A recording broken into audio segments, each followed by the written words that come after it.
시청자 여러분 안녕하십니까? 하루의 뉴스를 정리해드리는 YTN 뉴스나이트입니다. 전 정부 비판 없이 야당 대표를 먼저 호명한 대통령. 적어도 본회의장 안에서는 고성과 야유, 피켓 시위를 자제한 야당. 지난해 시정연설 때와 사뭇 달라진 국회의 모습, 여러분은 오늘 어떻게 보셨습니까? 윤석열 대통령과 이재명 민주당 대표의 첫 소통에서도 짧은 인사와 미소가 오갔는데 오늘을 기점으로 여야 협치의 물꼬가 터질지 기대해보게 되는 대목입니다. 여당이 띄운 김포의 서울시 편입 문제가 뜨거운 감자로 떠올랐습니다. 여당은 의원 입법 방식으로 속도전에 들어갔고 야당은 뜬금없다는 반응인데요. 수도권 위기론에 물린 여당의 총선 승부수가 될까요? 잠시 뒤 나이트 포커스에서 전직 의원 두 분 의견 들어보겠습니다. 화요일 뉴스나이트 오늘의 헤드라인 보시고 본격 출발하겠습니다.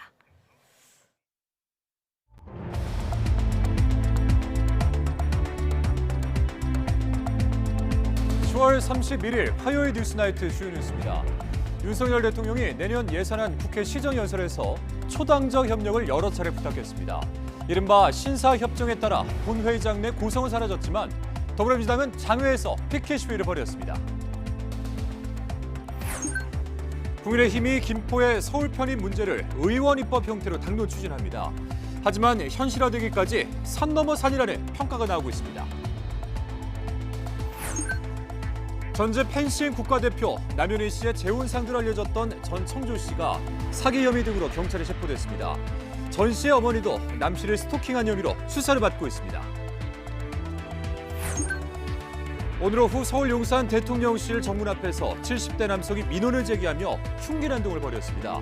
이 남성을 제압하던 경찰관 2명이 부상을 입었습니다. 이스라엘군이 하마스의 본거지 가자시티 외곽까지 진입해 포위망을 좁히고 있습니다. 이런 가운데 반이스라엘 무장단체 레바논의 헤즈볼라가 확전을 자제하며 장기전 가능성에 대비하고 있다는 외신 보도가 나왔습니다. 소주업계 1위인 하이티진로가 소주값과 맥주값을 다음 달 9일부터 평균 7%가량 올립니다. 주류 소비가 늘어나는 연말을 앞두고 있어 서민들의 부담이 커질 것으로 보입니다. 건전 재정을 기조로 짠 657조 원 규모의 내년도 정부 예산안을 어디에 어떻게 쓸지 오늘 윤석열 대통령이 국회에서 직접 설명했습니다. 물가와 민생 안정을 정책 최우선에 두겠다면서 초당적인 협력을 여러 차례 부탁했습니다. 조은지 기자입니다.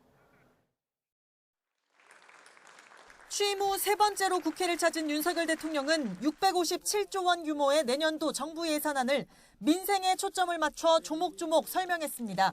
새해 나라 살림은 역대 가장 낮은 2.8% 늘렸는데 윤 대통령은 건전 재정 기조에 맞춰 혈세를 낭비 없이 적재적소에 효율적으로 쓰겠다고 밝혔습니다. 미래 세대에게 감당할 수 없는 빚을 넘겨주지 않겠다는 설명인데 총선용 포퓰리즘에 거듭 선을 그은 것으로 풀이됩니다. 대신 장바구니 물가 같은 민생을 강조했습니다. 물가와 민생 안정을 모든 정책의 최우선에 두고 총력 대응하겠습니다. 서민금융 공급 확대를 통해 고금리 장기화에 따른 부담 완화 노력도 강화하겠습니다. 윤 대통령은 정부가 쓸 곳엔 써야 한다면서 생계급여 지급과 저소득층 대학 등록금 지원 같은 사회적 약자 지원책을 소개했고 동시에 나눠먹기 카르텔 논란으로 확 줄었던 R&D 예산은 기초 첨단 기술 분야에는 지원을 확대했다고 설명했습니다. 여소야대 지형 속 야당의 손짓하는 발언도 눈길을 끌었는데 윤 대통령은 국회나 협력, 협조를 자주 말했고 부탁드린다는 말도 5차례 언급했습니다. 특히 연금 개혁은 초당적 논의로 국회가 법률을 확정할 때까지 최선을 다해 지원하겠다고 약속하는 등 3대 개혁에 국회의 관심과 지원을 요청했습니다. 글로벌 경제 불안과 안보 위협은 우리에게 거국적 초당적 협력을 요구하고 있습니다. 당면한 복합 위기를 극복하기 위해 힘을 모아주시기를 부탁드립니다. 야당이 보이콧했던 지난해 시정연설에서 윤 대통령은 정치적 목적이 앞선 방만한 재정 운용을 했다고 전 정부를 직격했는데 올해는 그런 언급은 전혀 없었습니다. 차분한 변화를 선언한 윤 대통령이 야당과 냉랭했던 분위기를 깨고 변곡점을 마련했다는 게 대통령실 자평인데 이런 모습이 예산 정국에 긍정적 영향을 미칠지 주목됩니다. YTN 조은지입니다. 예산안 시정연설 전 사전 환담에서 윤석열 대통령은 더불어민주당 이재명 대표와 취임 후 처음으로 대화를 나눴습니다. 윤 대통령은 민생 돌보기를 위한 국회 협조를 당부했고 이재명 대표는 정부가 대대적인 전환을 해달라고 요청했습니다. 강희경 기자의 보도입니다. 예산안 시정연설 전 윤석열 대통령은 국회 접견실을 먼저 찾아 오부 요인 여야 지도부와 사전 환담을 가졌습니다. 윤 대통령이 취임 후 더불어민주당 이재명 대표와 사실상 처음 소통하는 자리여서 관심이 쏠렸습니다.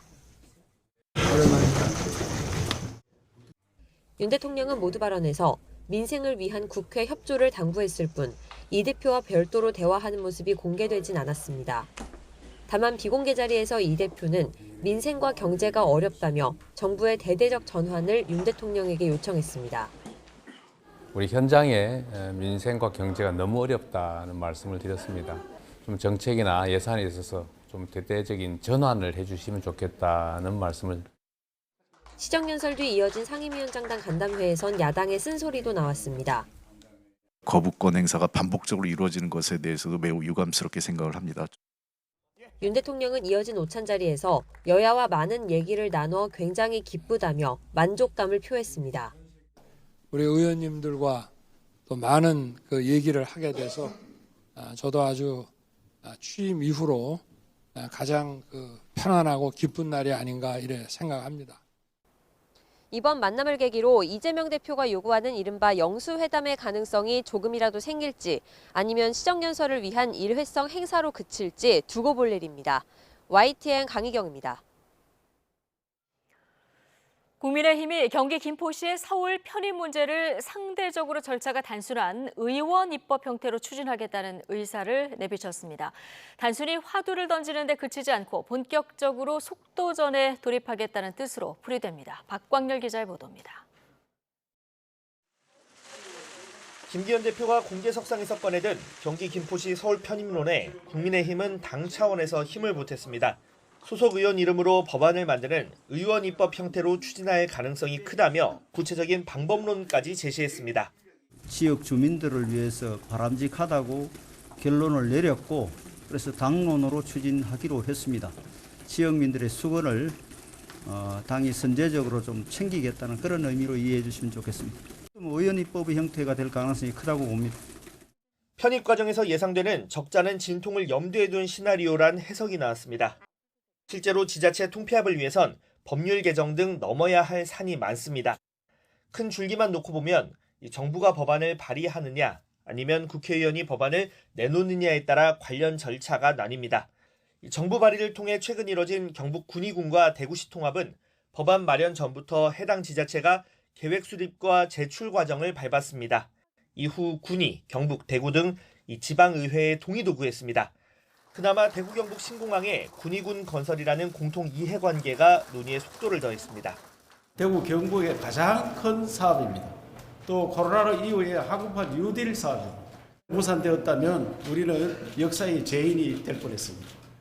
반면 지금은 야당의 반발이 만만치 않고 김포시의회와 경기도 지방의회 모두 여야 의석수가 팽팽합니다. 지방의회의 문턱을 순탄하게 넘는 게 쉽지 않다는 얘기입니다. 정책위에서도 간략한 입장을 낸 것 같은데요. 뜬금없는 소리다. 이게 지금까지 입장이고 정책위에서 좀 더 검토를 하실 것 같습니다.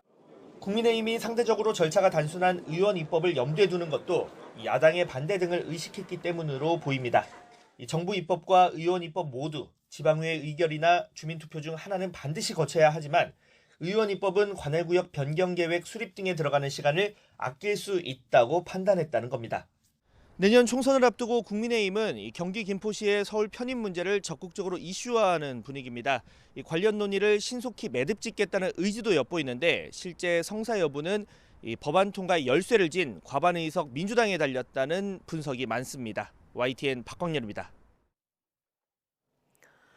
보궐선거 패배를 통해서 수도권 민심 이반을 확인한 국민의힘이 김포시의 서울 편입 문제를 띄우는 건 결국 내년 총선을 앞두고 승부수를 던진 거란 해석이 많습니다. 민주당은 여당의 행보를 선거용이라고 비판하고 있지만 내부적으로는 지역 여론의 동향에 촉각을 곤두세우는 분위기입니다. 나혜인 기자입니다. 경기도 김포시는 최근 구청장 보궐선거에서 국민의힘의 참패를 안긴 서울 강서구와 맞닿은 지역입니다. 겉으론 아니라고 하지만 여당 대표 입에서 불쑥 서울 편입 이슈가 흘러나온 건 인접 지역에서 확인된 싸늘한 민심과 무관치 않다는 분석이 많습니다. 서울 주변 도시의 경우에 주민들의 의사를 존중해서 생활권과 행정 구역이 일치되도록 하는 것이 우리 국민들을 위한 길이다. 당 지도부가 김포 외에 광명, 구리, 하남 같은 도시도 서울 광역화의 대상이 될 가능성을 완전히 닫지 않은 것 역시 이런 분석에 힘을 싣고 있습니다.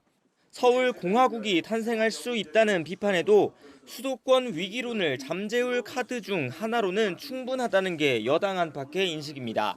나머지 지역은 지역민들의 요구가 있거나 지역에 그런 요구가 있을 때 그럴 경우에도 적극적으로 검토할 생각입니다. 민주당은 표면적으론 이번 사안이 지방자치 문제라며 중앙 정치권이 지침을 내리듯 개입할 일이 아니라고 비판하고 있습니다. 경기도를 비롯한 지자체의 입장이 명확히 정리되지 않았는데 여당 대표가 군불부터 떼는 건 내년 총선을 의식한 정략적 접근이라는 겁니다. 이게 말로 그냥 뚝딱 떼는 그런 쉬운 사안이 아니에요. 네. 여러 가지 복잡한 걸 검토하고 고민해야 되는 거고 또 각 자치단체들의 이해관계나 이런 것들도 조정해야 되는 문제라서. 하지만 당 내부에선 서울 편입을 원하는 지역 민심을 대놓고 무시할 수 없는 터라 여론의 향배를 주시하는 분위기가 읽힙니다. 자칫 경기도를 갈라치려는 여당의 프레임에 걸려들 경우 상대적으로 민주당의 우호적이라고 평가했던 경기도 민심이 한순간에 돌아설 수 있다고 우려하는 겁니다. 김포를 시작으로 서울과 가깝고 생활권이 같아 편입 가능성이 거론되는 지자체엔 15석 안팎의 국회의원 의석이 걸려 있습니다. 여야 모두 사활을 건 내년 총선을 앞두고 경기 지역 도시의 서울 편입 문제가 휘발성 강한 현안으로 급부상한 이유입니다. YTN 나인입니다. 전 펜싱 국가대표 남윤희 씨의 재혼 상대로 알려진 뒤 여러 사기 의혹이 불거진 전 청조 씨가 오늘 오후 경찰에 체포됐습니다. 경찰은 전 씨의 모친 주거지를 압수수색한 뒤 전 씨를 경찰서로 압송한 것으로 전해졌는데요. 취재기자 연결해서 자세한 내용 들어보겠습니다. 신지원 기자. 네, 사회부입니다. 네, 이 전 청조식 관련 강제 수사 현재 어떻게 이루어지고 있는지 자세하게 전해주시죠. 네, 오늘 오후 경기 김포시 친척집에서 체포된 전청조 씨가 조금 전 서울 송파경찰서에 도착했습니다. 전 씨는 사기 혐의를 인정하느냐는 등 취재진의 질문에는 아무런 답을 하지 않은 채 경찰서 안으로 들어갔습니다. 경찰은 오늘 오후 3시 50분쯤 사기와 사기 미수 등의 혐의로 전청조 씨를 체포했습니다. 또 김포에 있는 전 씨의 모친 집을 압수수색해 관련 증거물을 확보했습니다. 경찰은 전 씨의 주거지로 알려진 서울 잠실동 시그니엘은 이미 전 씨의 짐이 다 빠져 있는 상황이라 압수수색은 진행하지 않았다고 밝혔습니다. 앞서 서울 동부지방법원은 전 씨가 출석 요구에 응하지 않을 우려가 있다며 체포영장과 함께 통신 기록을 확인할 수 있는 통신영장, 압수영장도 발부했습니다. 전 씨는 피해자들에게 투자금 명목으로 돈을 건네받아 가로채거나 이를 위해 대출을 받도록 유도한 혐의 등을 받습니다. 네, 전 청조 씨는 아동학대, 사기, 스토킹 등 다양한 혐의로 경찰에 입건됐는데요. 전 씨의 모친도 경찰 수사를 받고 있다고요? 네, 전 씨의 모친도 남현희 씨를 스토킹한 혐의로 수사를 받고 있습니다. 어젯밤에 남 씨가 전 씨 모친이라고 주장하는 사람이 전화를 수십 통 걸고 대화하자는 메시지를 보냈다며 112에 신고를 접수했습니다. 경찰 수사 결과 남 씨에게 연락한 인물은 실제로 전 씨의 모친인 것으로 확인됐습니다. 경찰이 휴대전화 가입자 조회 등 통신 수사를 진행한 결과 이 같은 사실이 밝혀졌습니다. 전 씨 모친인 50대 여성 A씨는 어제 낮부터 저녁까지 남 씨를 상대로 20여 차례에 걸쳐 전화와 메시지를 보낸 혐의를 받습니다.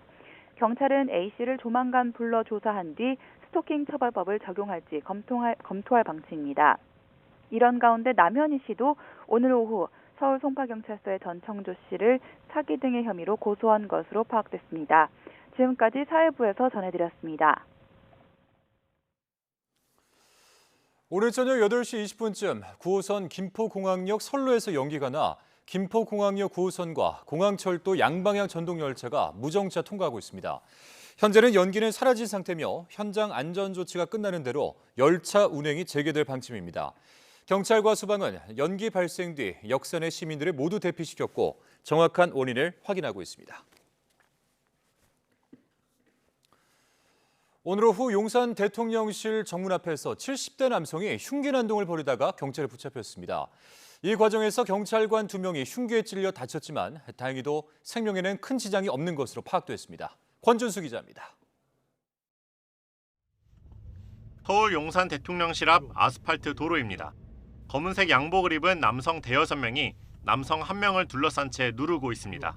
대통령실에 들어가겠다며 난동을 피운 77살 박모 씨를 경찰이 제압하는 겁니다. 박 씨는 민원을 제기하겠다며 이곳에서 흉기를 들고 난동을 부리다가 바로 제압됐습니다.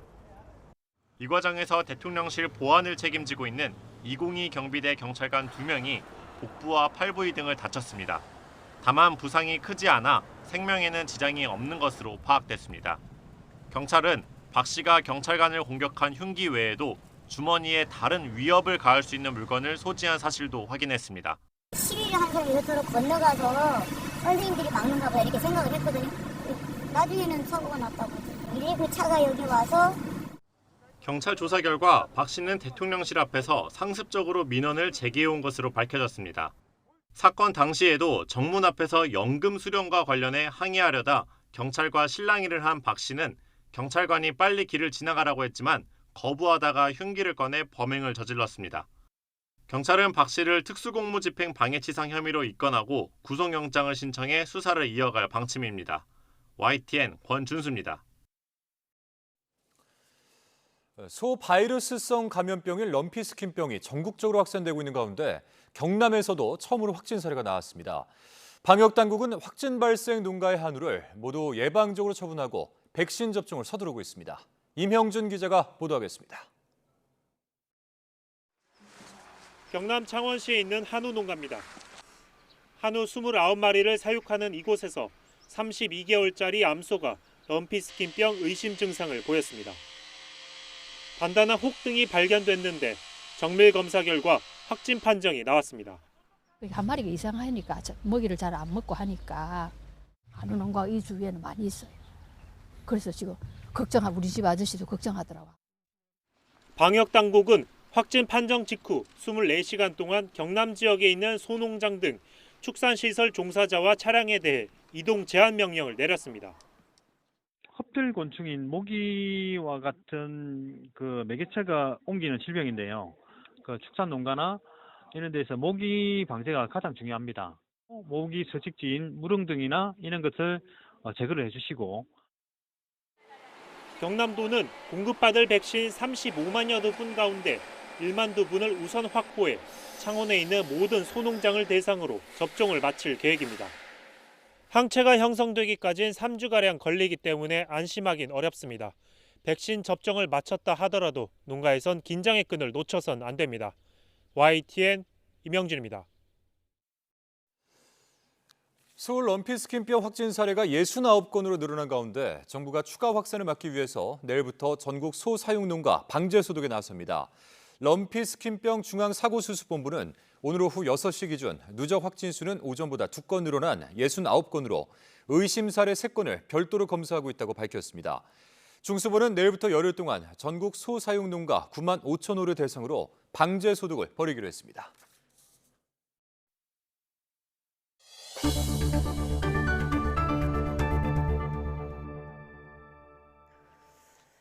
이스라엘의 가자 지구 봉쇄로 인도주의적 위기가 심화하는 가운데 유엔이 구호 물품 반입을 위해서 국경을 추가로 개방해야 한다고 촉구했습니다. 미국도 가자 지구 통신 마비와 정전 등에 대한 우려를 이스라엘에 전달하고 대책을 내놓으라고 압박했습니다. 보도에 이동우 기자입니다. 팔레스타인 가자 지구에 구호품이 도착하자 시민들이 각종 물품을 챙기기에 바쁩니다.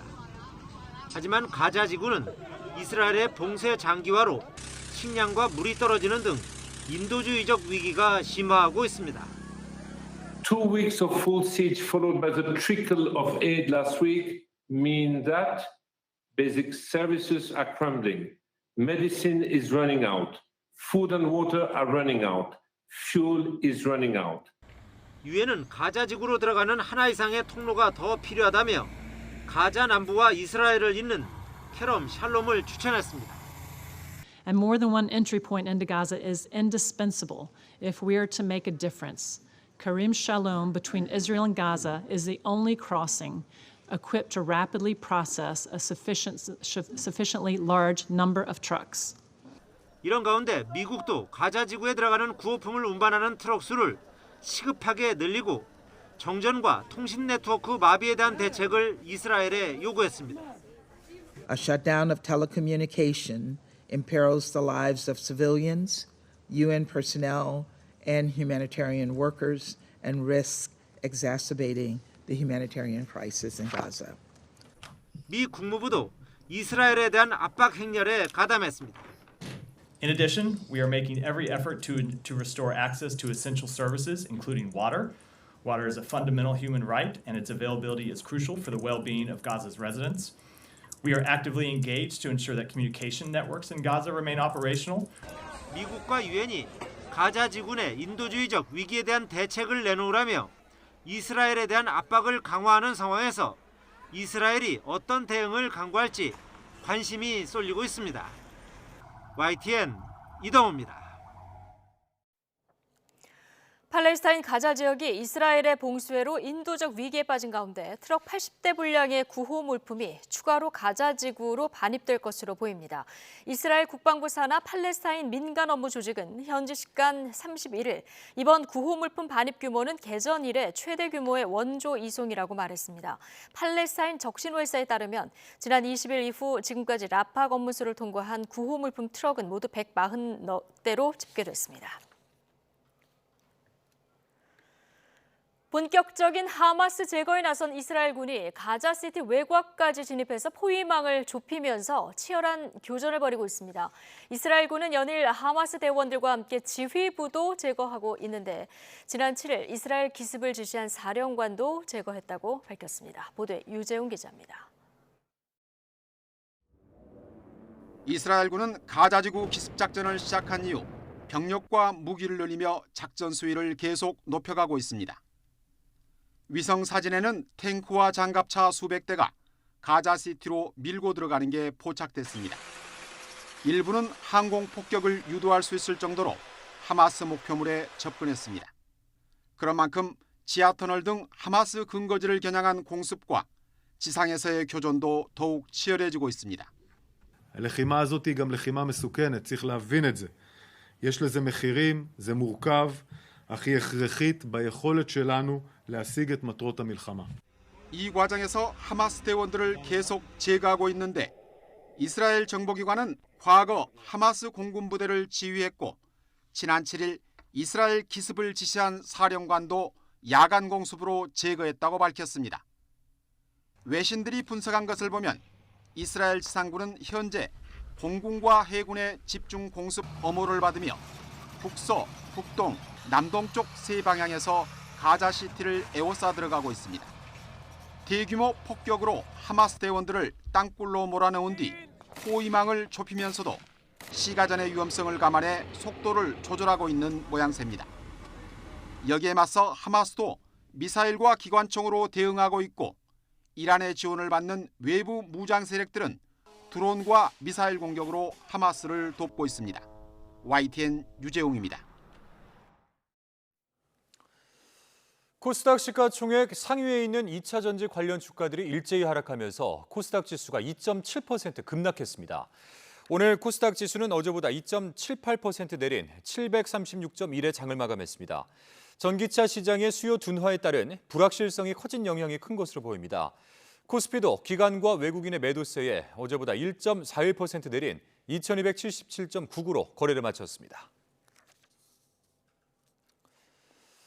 다음 소식입니다. 하이티 진로가 다음 달 9일부터 주요 소주와 맥주 제품 공장 출고가를 평균 7%가량 올리기로 했습니다. 소주 한 병에 6,000원 하는 시대가 이제 당연해진 것 아니냐, 이러한 우려도 나오고 있습니다. 황보혜경 기자입니다.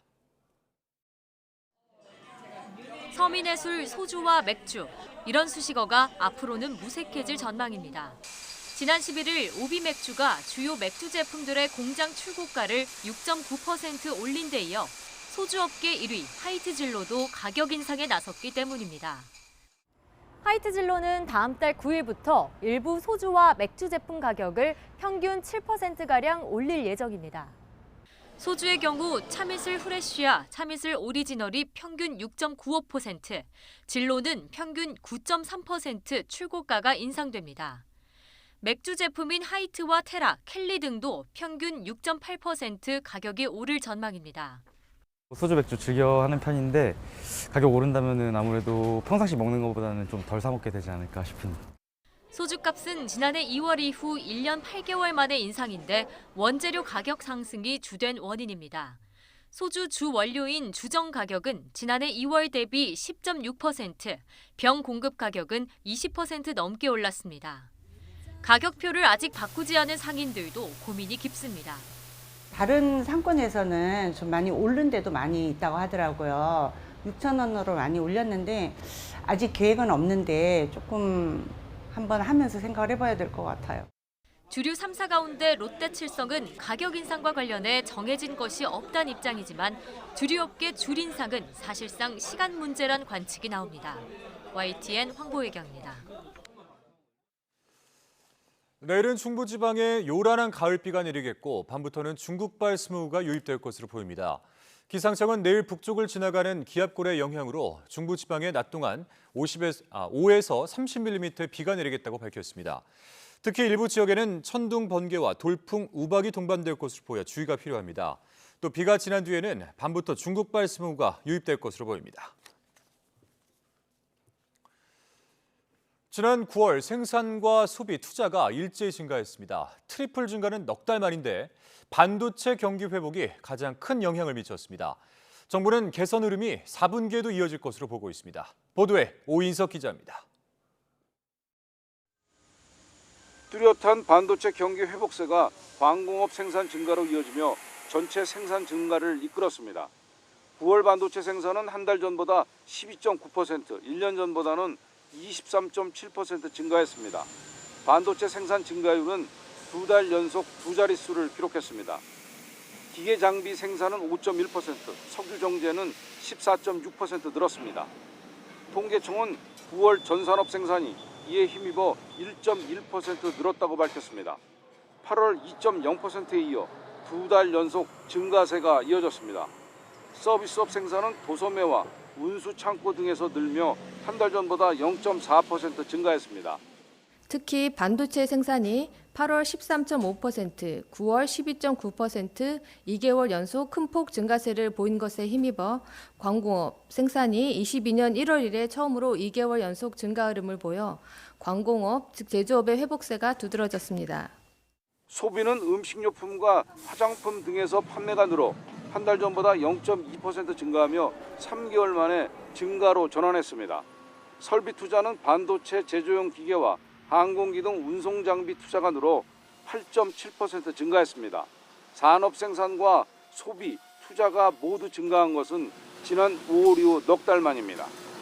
정부는 우리 경제가 제조업과 수출 중심으로 점차 회복세를 보이고 있다고 평가했습니다. 10월 수출 플러스 전환 전망과 함께 4분기에도 개선 흐름이 지속할 가능성을 시사하고 있다고 설명했습니다. 하지만 건설 수주 부진과 가계부채 부담, 중동 지역의 긴장 고조에 따른 대내외 물가 불확실성 확대 등은 부담 요인으로 꼽았습니다. YTN 오인성입니다. 대장동 일당 로비 대상인 50억 클럽 의혹을 수사하고 있는 검찰이 곽상도 전 의원 부자를 함께 재판에 넘겼습니다. 서울중앙지방검찰청은 곽 전 의원과 아들 병채 씨, 화천대유 대주주 김만배 씨를 범죄수익은리법 위반 혐의 등으로 불구속 기소했습니다. 곽 전 의원은 대장동 일당이 참여한 컨소시엄이 와해하지 않도록 힘써준 대가로 김만배 씨에게 받은 50억 원을 아들이 다니던 화천대유 성과그룹 과장에 숨긴 혐의를 받습니다. 검찰은 아들 병채 씨가 결과적으로 곽 전 의원의 뇌물수수 과정에 공모했다고 보고 뇌물 혐의도 적용해 기소했습니다. 곽상도 전 의원은 검찰이 재판 중인 사건을 또 한 번 기소한 거라며 달라질 게 없을 거라고 밝혔습니다. 곽 전 의원은 오늘 YTN과 통화에서 앞서 뇌물 혐의를 무죄로 본 1심이 아들을 공범으로 볼 수 없다고 판단했다며 부자 간의 학비 등을 일시적으로 지원해 준 게 경제 공동체 근거가 될 수는 없다고 주장했습니다. 50대 남성이 무고한 사람을 마약 사범이라며 거짓 신고해 피해자가 구속까지 당한 일이 있었습니다. 신고한 남성은 알고 보니 국가정보원의 민간인 정보원이었는데요. 인천지검은 석 달간 억울한 옥살이를 한 피해자를 뒤늦게 공소 취소 결정하고 사과했습니다. 우철희 기자입니다. 서울 서부지검은 지난 8월 국가정보원 민간인 정보원 신분인 50대 남성 손모 씨를 구속 상태로 재판에 넘겼습니다. 무고한 사람 2명을 마약 사범으로 거짓 신고한 혐의 등인데 피해자들은 모두 구속됐고 이 가운데 1명은 기소로 이어졌습니다. 앞서 지난 4월에서 6월쯤 손 씨는 마약 밀수 첩보가 있다면서 인천 세관과 서울 용산경찰서에 관련 내용을 제보했습니다. 이후 용산경찰서는 7월 대전의 중고차 단지 인근에서 마약 밀수 혐의로 40대 남성 A씨를 체포했습니다. 손 씨가 누군가와 짜고 필리핀에서 국제우편으로 발송된 필로폰이 배달되자마자 영문도 모르고 수령한 A씨를 급습한 겁니다.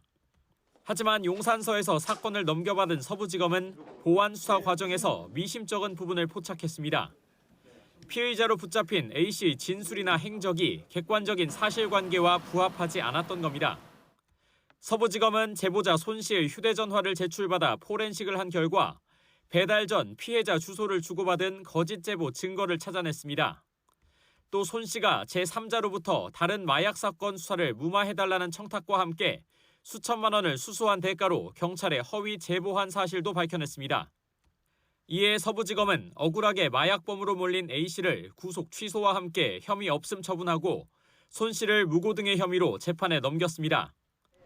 아무 죄 없는 피해자 2명을 마약 사범으로 구속한 용산서와 인천세관, 재판까지 넘긴 인천지검과 대조되는 부분입니다. 마약 사범 검거 실적에 매달리다 철저한 사실관계 확인과 인권 보호를 등한시했다는 지적이 나옵니다. 100명의 범죄자를 놓치더라도 단 1명의 억울한 사람을 만들어서는 안 된다는 형사법의 기본 원칙이 있는데요. 이러한 원칙을 소홀히 한 것이 아닌가 하는 아쉬움이 남습니다. 앞서 경찰청은 마약과의 전쟁을 선언하면서 올해 특진 인원을 지난해보다 6배 이상인 50명으로 배정하기도 했습니다. 이에 대해 용산서는 구속영장은 검찰이 청구, 법원이 발부한 사안으로 제보의 신빙성이 높아 수사한 사건이라면서 실적과는 무관하다고 해명했습니다. 인천지검도 언론 보도 이후 뒤늦게 공소심의위원회를 열고 인천세관에서 구속 송치받아 기소한 다른 거짓 제보 피해자에 대한 공소 취소를 결정했습니다. 또 기본권 보장 책무를 다하지 못했다면서 거짓 제보 피해자에 대한 형사 보상 절차를 적극 지원하겠다고 공식 사과했습니다. YTN 우철입니다. 마약 투약 의혹을 받는 그룹 빅뱅의 지드래곤 권지용 씨가 다음 주 경찰에 출석하겠다고 밝혔습니다. 권 씨 법률 대리인은 오늘 입장문을 내고 권 씨가 다음 달 6일 인천경찰청 광역수사대 자진 출석해 조사에 임하기로 했다고 설명했습니다. 또한 근거 없는 축추성 보도에 대해서는 허위사실 유포와 명예훼손으로 강력히 대응하겠다고 강조했습니다.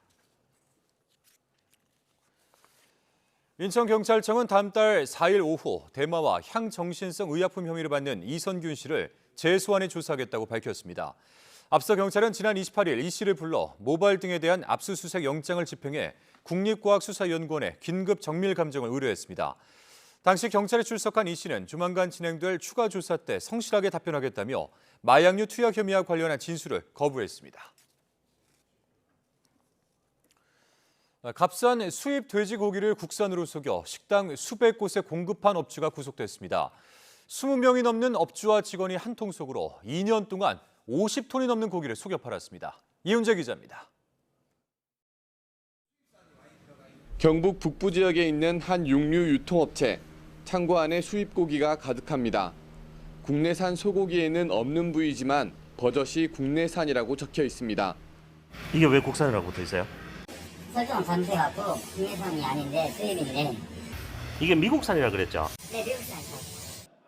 외국에서 수입한 소나 돼지고기를 국내산으로 속여서 유통한 일당이 붙잡혔습니다.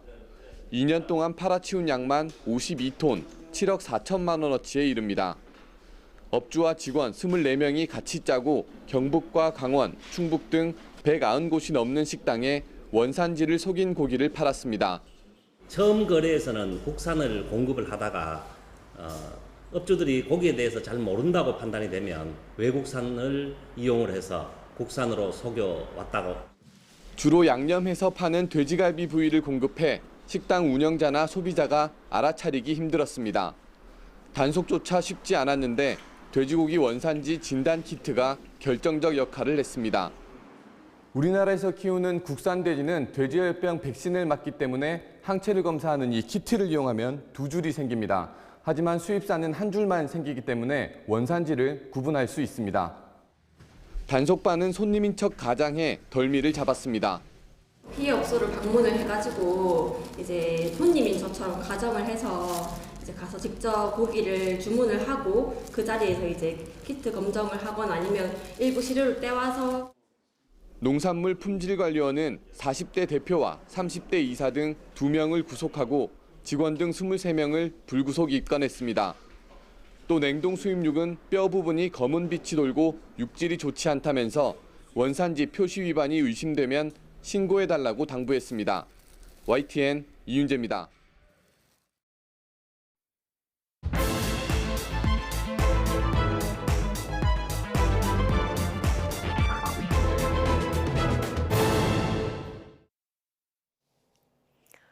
네, 오늘의 정치권 관심 뉴스들 짚어보는 나이트 포커스. 오늘은 민현주, 신경민 전직 의원 두 분과 함께하겠습니다. 어서 오십시오. 네, 안녕하세요. 안녕하십니까.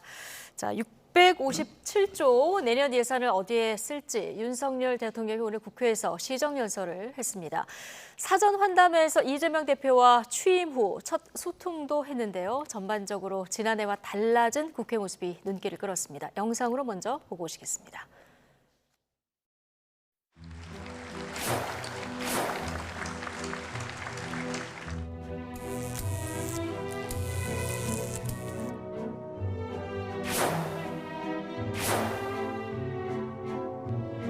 초당적 협력을 요구하고 있습니다. 힘을 모아주시기를 부탁드립니다. 함께해 주신 이재명 더불어민주당 대표님, 이정미 정의당 대표님, 김기현 국민의힘 대표님,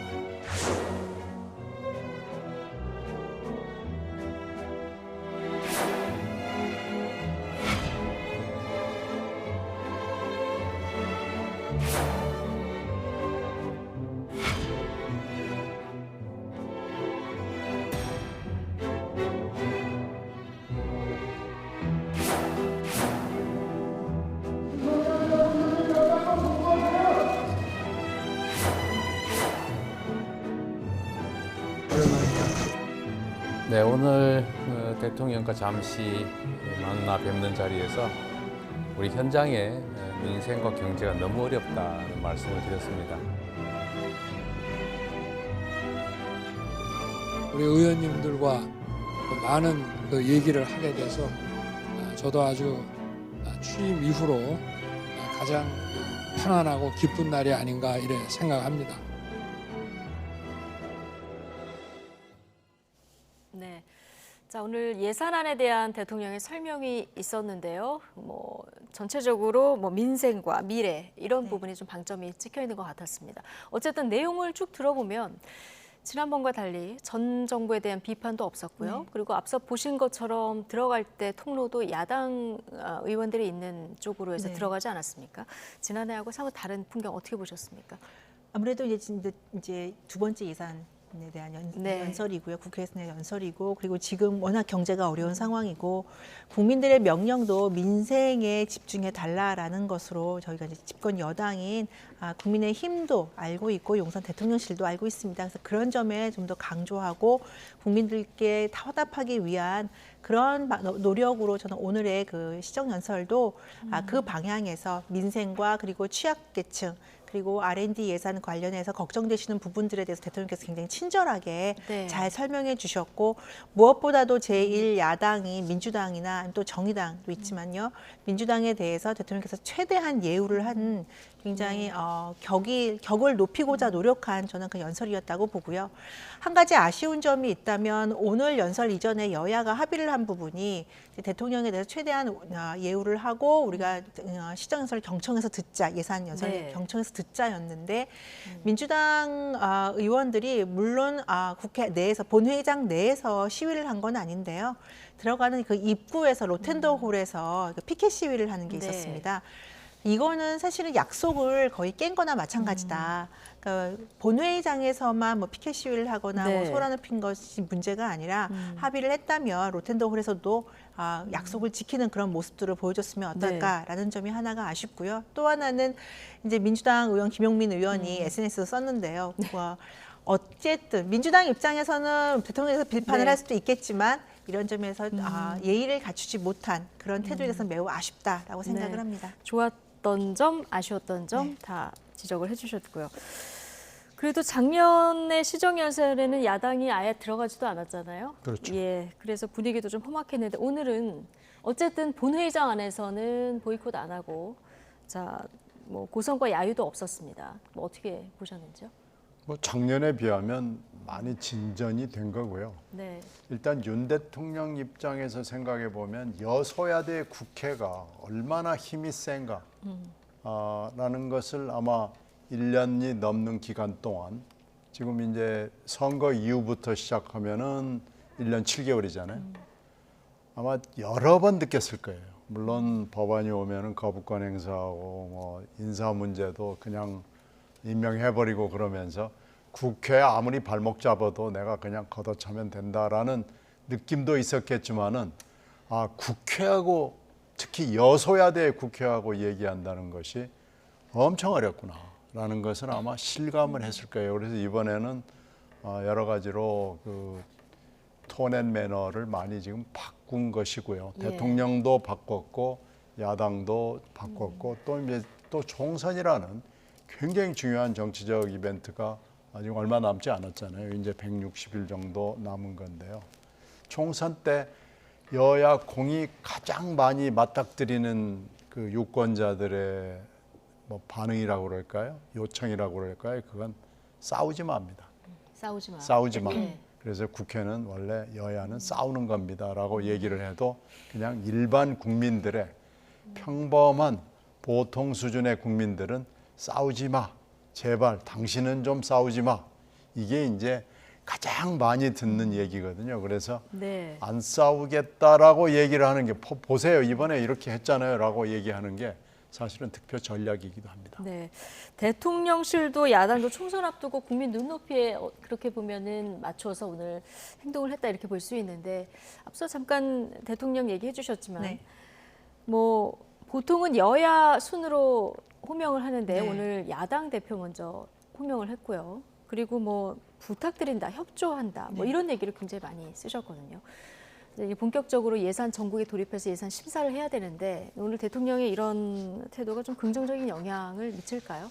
저는 굉장히 큰 변화라고 생각을 하고요. 근데 물론 작년도에 처음에 이제 예산 관련해서 당부 연설을 할 때는 민주당이 입장도 하지 않았고 아까 보셨지만 그리고 문재인 전 정부에서 넘어온 그 예산 상황이 국가 경제 상황이 굉장히 안 좋은 부분이 많았습니다. 네. 뭐 그랬기 때문에 민주당이 5년 만에 정권도 뺏겼겠지만요. 그래서 이런 부분들을 지적하는 과정에서 뭐 왜 전 정부의 비판을 하느냐 이런 이야기들이 있었지만 사실은 지난해에는 그것들을 짚고 넘어갈 수밖에 없었다. 그런데 올해부터는 이제 앞으로 미래를 갖다 걱정하는 거고 미래에 대한 계획을 세우는 자리였기 때문에 대통령께서도 굳이 뭐 문재인 정부를 언급할 필요 없이 우리가 지금 주어진 경제 상황이 어렵지만 여기서 어떻게 해나가겠다. 뭐 지출 부분을 다시 조정을 하면서까지 어떻게 해나가겠다라는 걸 그렇게 발표하는 그 과정에서 저는 야당의 협조를 부탁하고 그리고 야당에 대해서 먼저 예우를 갖추고 이런 부분은 저는 굉장히 큰 변화라고 생각하고 긍정적으로 국민들께서도 바라보실 거라고 생각합니다. 예산안 심사에도 좀 도움이 그렇죠. 될까요? 예. 그렇죠. 그러니까 근데 예산 심사에 정말 실질적인 도움이 될까는 네. 제가 오늘 그 상황을 예. 봤을 땐 조금 걱정되는 부분이 있는데요. 예. 근데 국민들께서 대통령의 오늘 연설이나 오늘 대통령의 그 기조를 봤을 때 분명히 좋은 평가를 해주실 거기 때문에 민주당 의원들도 본인들이 지금 국민의힘이나 아니면 정부 여당에 대해서 굉장히 비판하거나 아니면 발목 잡기 할 수 있는 그런 힘은 동력은 많이 떨어지지 않을까라고 생각이 됩니다. 네. 앞서 그 민원주 의원께서 신사협정 얘기를 해주셨는데 네. 오늘 본회의장에서는 피켓 시위를 안 했지만 로텐도홀에서 침묵 피켓 시위를 했습니다. 그렇다 보니까 이게 반쪽짜리 신사협정 아니냐 이런 얘기도 나오는데 민주당에서는 뭐 상임위장이나 아니면 본회의장 이렇게 공식적인 장소에서만 약속을 했다는 거예요. 그 24일에 신사협정이 사실은 처음부터 좀 문제가 있었어요. 물론 신사협정이라는 게 한계가 있어요. 예. 신사협정은 이 규정이 아니잖아요. 법적 구속력을 갖지 그렇죠. 않는 예. 거거든요. 그러니까 언제든지 깨질 수 있는 거이죠. 그런데다가 본회의장과 상임위원장 회의장이라는 걸로 딱 못을 박았어요. 그래서 바로 그때 나왔던 질문이 그럼 본회의장 바깥, 상임위 바깥에서는 가능하네? 라는 질문이 당연히 나왔거든요. 네. 그랬더니 그때 여야 원내 그 협상을 했던 여야 원내 대표단이 그것을 분명하게 얘기 안 하고 뭐 약간 좀 얼버무리면서 넘어갔습니다. 그게 지금 오늘 보인 거죠. 결국은 로텐더 홀에서 하면은 본회의장에서는 안 했지 않느냐. 예. 그리고 본회의장 안에서 원내 교섭단체가 아닌 의원 한 분이 피켓팅을 했어요. 그럼 원내 교섭단체는 여기에 해당되지 이 신사협정 자체에도 해당되지 않느냐라고 얘기를 하면 그것도 그래요. 네. 그러니까 지금 이 신사협정 자체가 원래 신사협정이라는 한계가 있는 것과 함께 신사협정에 구멍이 있는 거예요. 이런 걸로 봤을 때 오늘 일어난 일을 이렇게 보면은 신사협정이 일단 금이 갔다. 금이 갔다. 그리고 예. 이거 원래 또 구멍이 많은 신사협정이었다. 뭐 이런 처음부터 것들은 좀 정교하게 맺어진 협약은 아니었다. 정말 신사협정을 하려면 그 국회 교섭단체가 아닌 그런 정치인들도 다 모이고 자 그럼 이것은 국민들의 눈높이에서 봐야 된다. 네. 국민들의 눈높이에서 싸우지 말고 이상한 짓 하지 말고 하는 것이니까 이것을 법으로 만들거나 규정으로 만들 수는 없지만 이러이러한 정도는 안 하는 게 좋겠다라고 해서 이걸 좀 크게 갔어야 되는데 아주 작은 것만 한 거예요. 기본적인 것만. 그렇군요. 그러니까 이걸 얼마든지 어길 수 있는 여지를 만들어 놓은 거고 오늘 그걸 보여준 겁니다. 오늘 그걸 보여준 거다. 처음부터 좀 우려를 하셨다 얘기해 주셨는데 실제로 어쨌든 뭐 마음으로 불편하더라도 대통령이 손을 내미니까 대다수 야당 의원들이 오늘 악수를 했습니다만은 몇몇 의원들이 이제 노룩 악수를 글쎄요. 하기도 했고요. 앞서 지적해 주셨지만 김용민 의원은 대통령이 시정 연설 후에 악수를 청하길래 내가 이제 그만두셔야죠 이렇게 화답했다라고 SNS에 이렇게 글을 남겼거든요. 네. 글쎄 이제 악수를 뭐 외면하거나 딴전을 피우면서 거부하는 행태가 하나 있었고 노룩 악수나 앉은 채 하는 악수 이렇게 해서 악수를 사실 어떻게 보면 뭐 좀 무시하고 폄하하는 악수 이런 두 가지 행태가 나왔어요. 근데 다행스럽게도 이재명 대표는 정식으로 원칙적으로 악수를 두 번 했습니다. 본회의장에서. 본회의장에서 두 번, 네, 두 번. 사정 환담에서도 그렇죠. 한 번. 뭐 예. 환담에서도 했을 테니까요.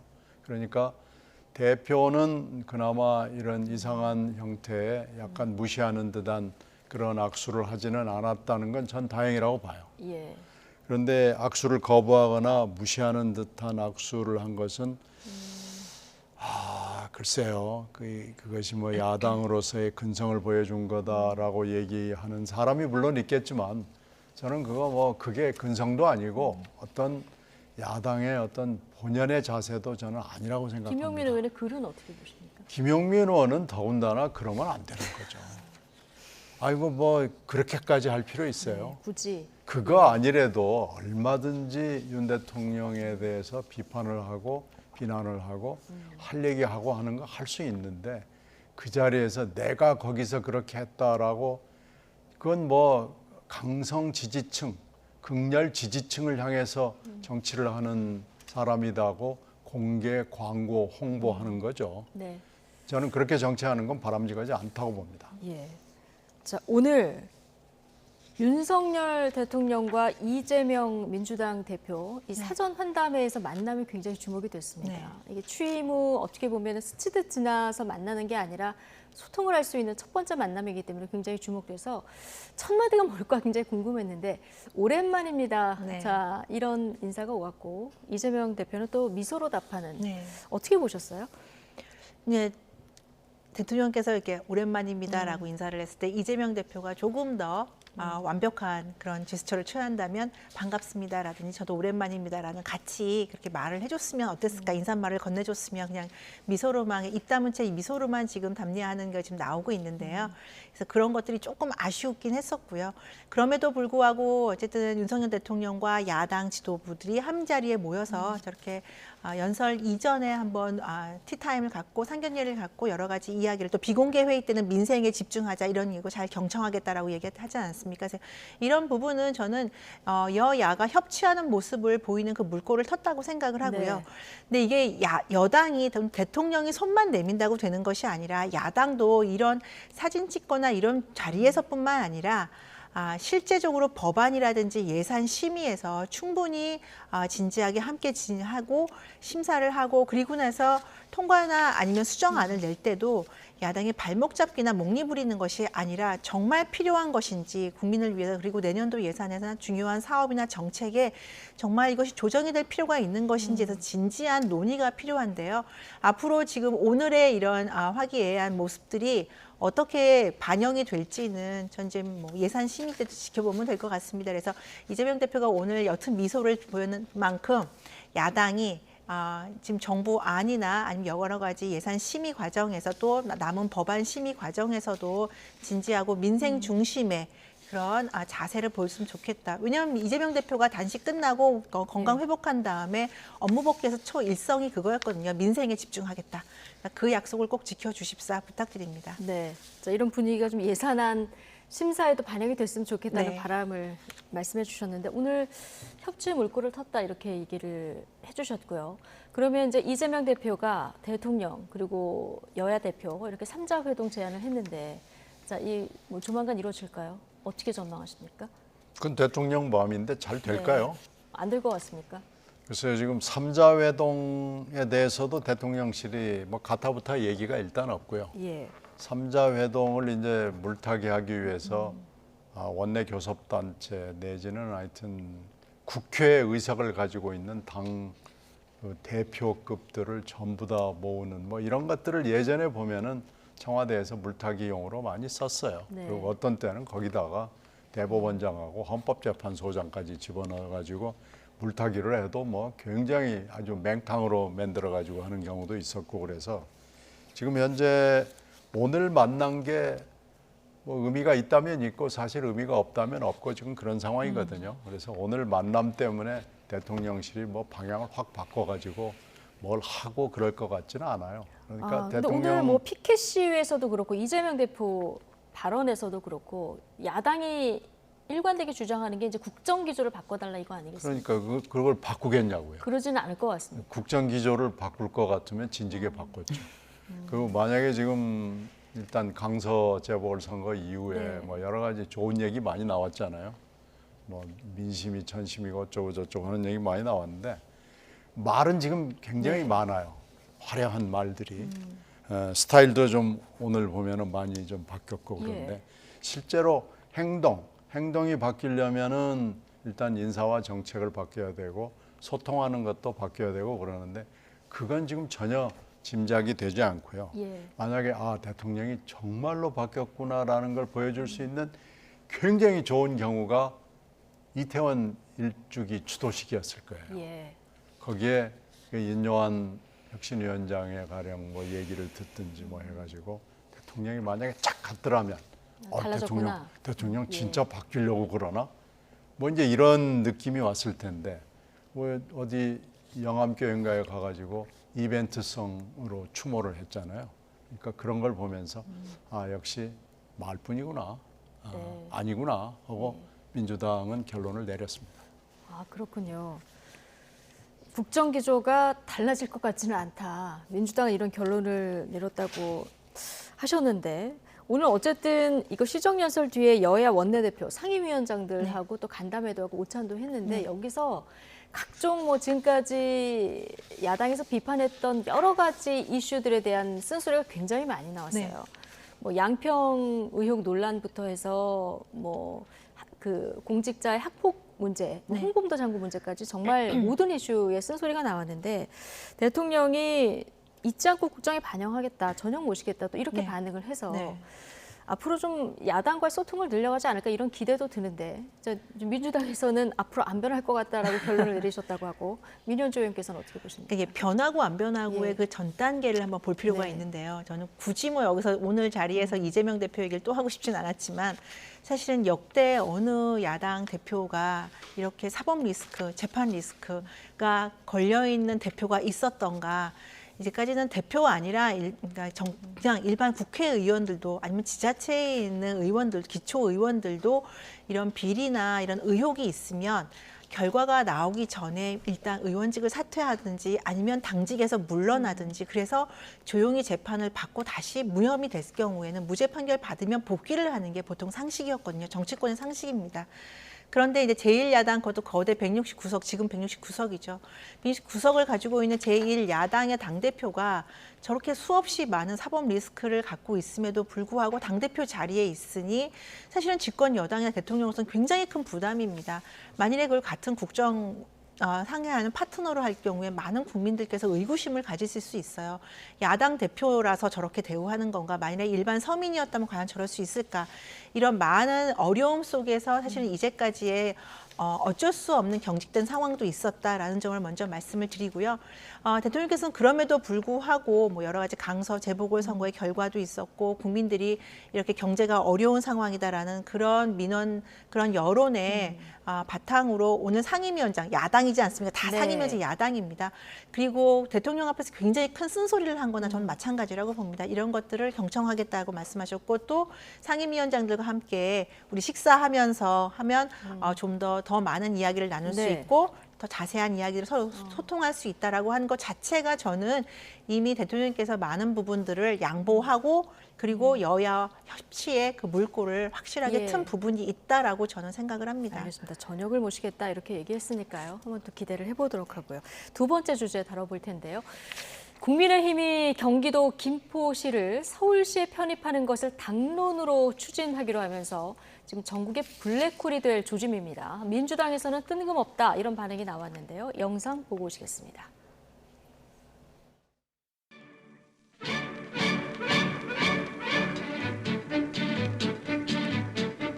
(8월 15일) 박정희 대통령은 김현욱 서울특별시장과 함께 새서울의 도시계획 전시장 테이프를 끊었습니다.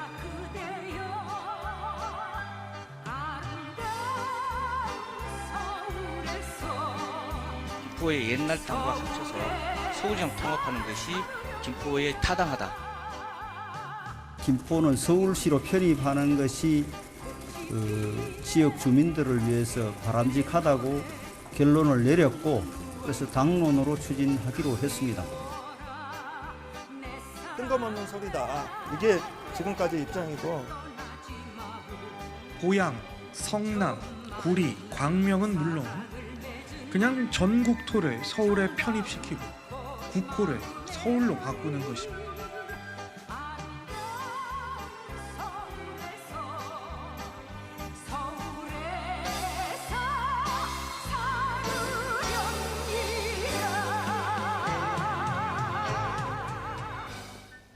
네.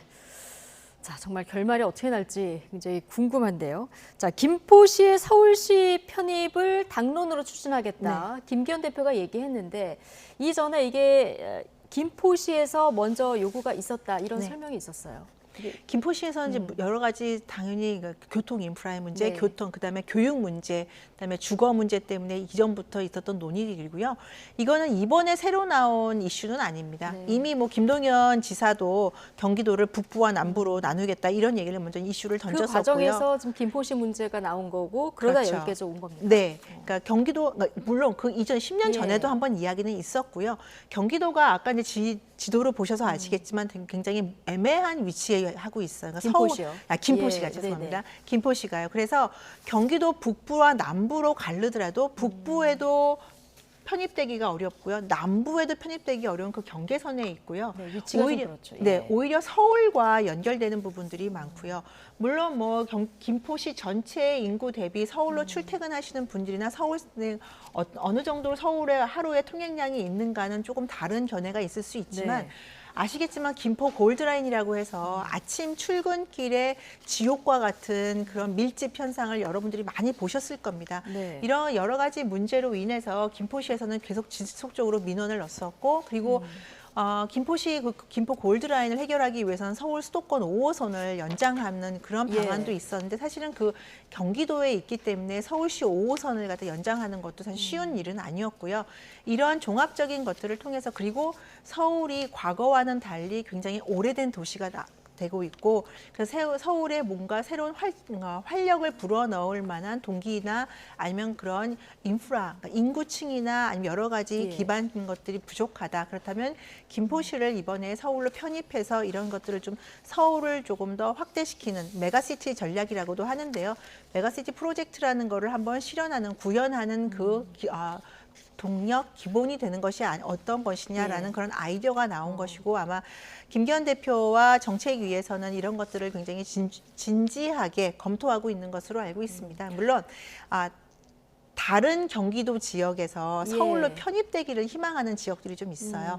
이것들과 종합적으로 검토를 해서 한 번에 큰 안이 나왔더라면 더 조금 좋았을 혼란이 뻔했다. 적었을 예. 수도 있는데 우선 김포부터 한번 왜냐하면 김포시의 여론이 가장 강력했거든요. 그래서 네. 다른 오늘 뭐 윤재혁 원내대표도 이야기하지만 예. 다른 지역 경기도의 다른 서울로 편입되기를 희망하거나 아니면 그런 편입될 필요가 있는 지역들의 여론도 수렴해 보겠다라고 했으니까 이 부분은 조금 더 지켜볼 필요가 있다라고 생각합니다. 그러니까 좀 우리는 이렇게 손을 드는 지역들이 있어서 네. 이 문제까지 좀 종합적인 검토가 필요하다는 의견이신데 어쨌든 민주당에서는 굉장히 뜬금없다 이런 반응이 나왔는데요.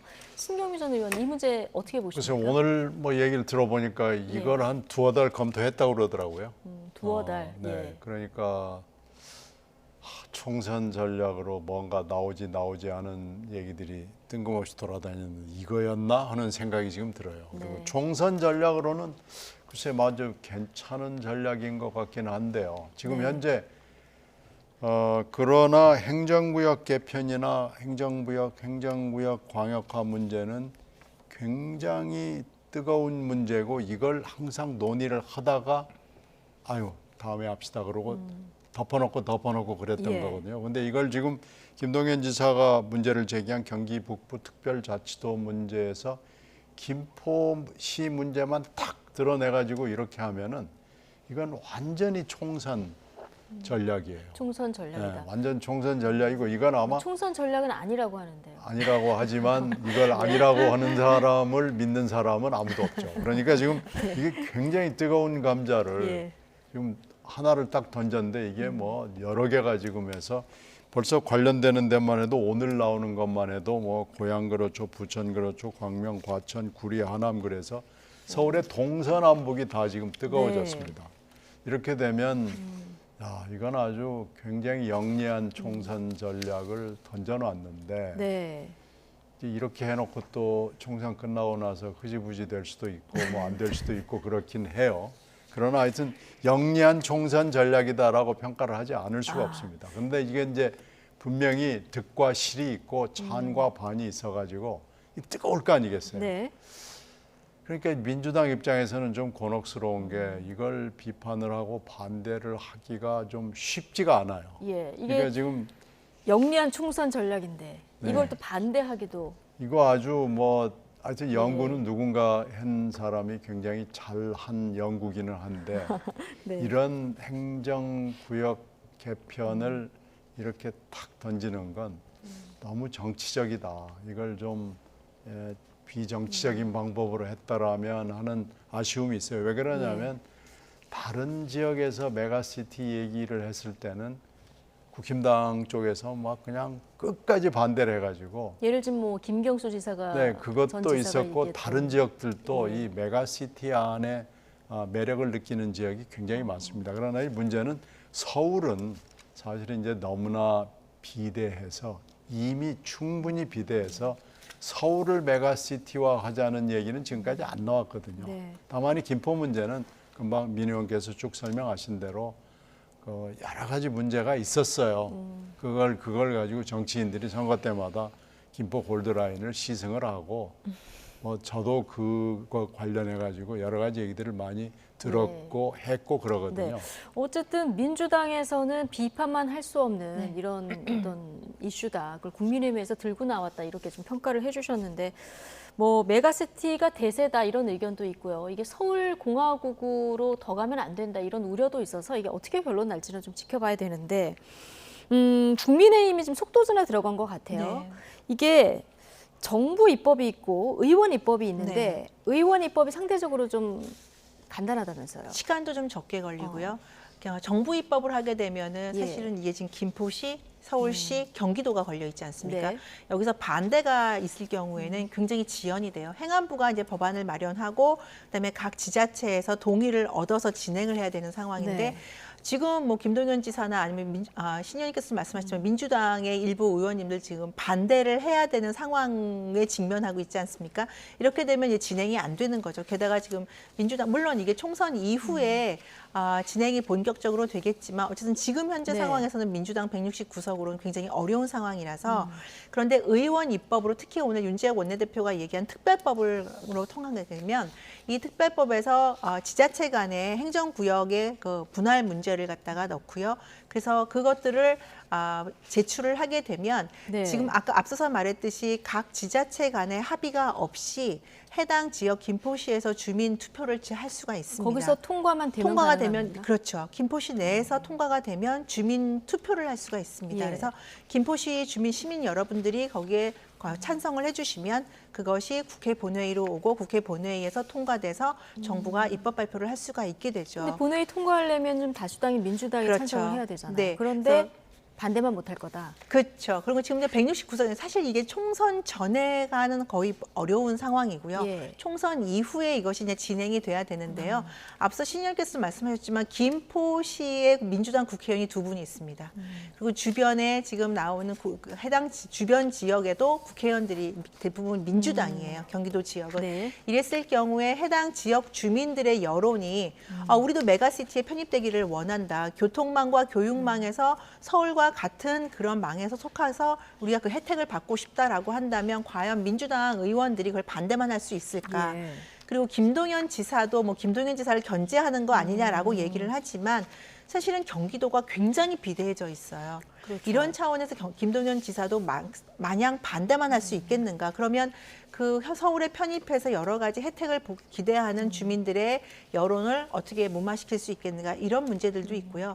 근데 이제 앞서서 민주당 쪽에서는 이거 너무 정치적이다라고 말씀을 하시는데 사실 국민의힘도 이것이 항상 유리한 것만은 아닙니다. 예. 꼭 왜냐하면 만일에 편입이 되고 싶어하는 지역의 일부 주민들은 찬성을 하지만 또 반대하는 주민분들이 있을 수도 있어요. 그렇죠. 또 서울 민심은 다를 수도 있고. 그렇죠. 그리고 예. 남아있는 서울의 민심은 또 달라질 수도 있기 때문에 국민의힘 입장에서도 굉장히 신중하지만 도전적인 이런 과제다라고 말씀을 드리고 행정구역 개편은 이번 선거 때문에 나온 것이 아니라 지난 10년 넘게 전문가들이나 학자들이 지속적으로 주장해 왔던 부분이 있습니다. 예. 특히 서울이 고령화가 되고 있고 앞서서 말씀드렸듯이 뭔가 새로운 자원들이 유입이 돼야 되는데 그것이 막혀 있는 상황이라서 수도 서울을 어떻게 하면 다시 부흥을 시킬 수 있는가라는 관점에서 행정구역 개편은 논의가 되었기 때문에 그 차원에서 물론 총선을 앞두고 좀 더 속도전을 낼 수는 있지만 사실은 행정구역 개편 논의를 다시 한번 불씨를 살리는 그런 예. 의미도 있다고 말씀드리겠습니다. 예, 이게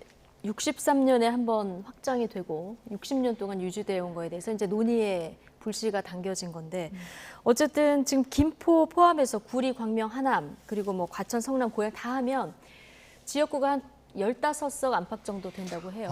여기에 뭐 지역구도 그렇지만 100만 이상의 이 시티죠. 네. 시티가 지금 여러 개가 들어 있어요. 그러니까 이게 간단한 일이 아니고 지금 행정구역 개편도 아니에요, 이건. 행정구역 그냥 재편이 되는 거죠. 행정구역 개편이라는 것은 훨씬 더 어젠다가 복잡하고 지금 앞으로 넘어야 될 산이 굉장히 많다라는 거고요.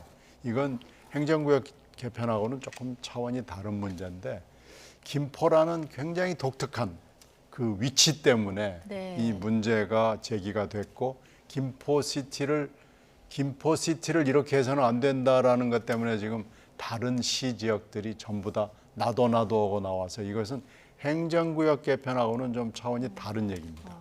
그래서 이렇게 김포는 좀 논의해 볼 만하다. 아까 이제 그런 김포는 골드라인 문제 때문에 계속해서 있었는데 이게 경기도하고 서울시하고 대화가 잘 됐으면 좋은데 잘 하겠다고 그러고 잘 안 됐습니다. 그래서 지금 이게 김포 시민들의 우리도 그러면 시인데 뭐 이럴 수가 있느냐라는 불만이 굉장히 높아져 있던 차에 이 경기 북부 특별자치도 문제가 나오니까 우리가 북부 특별자치도로는 못 가겠다라고 그러면서 이게 불거져 나온 거거든요. 그래서 이건 좀 행정구역 개편하고는 차원이 좀 다른 문제다라는 거 분명히 말씀드리고요. 하여튼 영리한 전술 전략을 지금 국민의힘이 들고 나온 건 확실한데 이렇게 중요한 문제를 이렇게 해서 정치적으로 푸는 게 과연 맞는가 하는 데 대해서는 여전히 의문이 나고요. 이거 지금 이렇게 해가지고 이것이 제대로 일이 진행될 수 있을지 저는 잘 모르겠습니다. 이거 굉장히 여러 가지 어려운 일들이 장애물로 등장할 수밖에 없을 것 같습니다. 일단 총선 전략으로는 좋지만 이거를 이렇게 정치적인 이슈로 띄워서 풀기에는 너무 중요한 문제라는 지금 말씀을 해주셨거든요. 자, 경기도지사 김동연 지사는 일단 현실성이 없다. 일단 이런 반대 의사를 보이고 있는 이런 상황인데요. 자, 수도권 민심 다를 테고 인접 지역 다를 테고 또 이 해당 지역이 다 다를 거 아니겠습니까? 이 앞으로 어떤 논의 과정을 어떻게 해야 좀 합리적으로 수렴해서 전체가 만족할 수 있는 안을 만들기 참 어려워 보이지만 어떻게 하는 것이 가장 합리적이라고 보십니까? 뭐 국민의힘 내부에서도 오늘 윤재욱 원내대표도 이제 발언을 했지만요. 뭐 일방적으로 밀어붙이는 게 아니라 경기도와 서울시와 분명히 협의하겠다고 얘기를 했고 해당 지역 또 가능한 지역들의 주민들의 여론도 반드시 수렴하겠다고 했으니까요. 이게 무슨 일방적으로 밀어붙여서 지금 될 수 있는 사항도 아니고요. 김포시 내 시민들도 어떤 생각들을 가지고 있는지 물론 전반적으로 굉장히 큰 호응이 있다고는 하지만 이것도 좀 더 면밀하게 살펴볼 필요가 있습니다. 그래서 이런 문제들은 지금 이슈화를 시키고 어떻게든 빨리 김포의 문제를 해결하기 위한 방안으로서 여러 가지 제안들을 하는 거지 국민의힘이 일방적으로 밀어붙인다고 밀어붙일 수 있는 것도 아니고요. 그리고 김동연 지사도 이거를 경기도에서 일방적으로 서울로 편입하는 거는 뭐 되지도 않는다. 지금 일절 고려 사항이 아니다라고 얘기하지만 그렇다고 해서 그럼 지금 김포에 지금 화면에 나오고 있지만 저 문제를 어떻게 해결할 것인가에 대해서 지금 1년이 지난 상황에서도 아무런 답을 주고 있지 못합니다. 뭐 그렇다면 교육 문제라든지 아니면 교통 문제 어떻게 할 것이냐, 주거 문제 어떻게 해결할 것이냐에 대해서 진지하게 논의를 하고 만일에 편입이 더 나은 방향이라면 거기에 김동연 지사도 동의를 해주는 것이 낫지 내가 경기도 지사인데 내 해당 지역에 있는 지역들을 함부로 빼간다라는 그런 개인적인 오히려 김동연 지사가 정치적인 그런 고려나 발언은 한 것은 지금은 바람직하지 않다라고 보여집니다. 자, 어쨌든 경기도는 지금 민주당 소속인 김동연 지사 관할이고요. 그리고 서울시는 이제 오세훈 시장, 국민의힘의 오세훈 시장인데 자, 오세훈 시장은 한강 프로젝트 계속 힘줘서 하고 있는데 이제 김포가 서울시로 편입됐을 때 뭐 이거하고 무관하지 않다 이런 뭐 전망도 나오고요.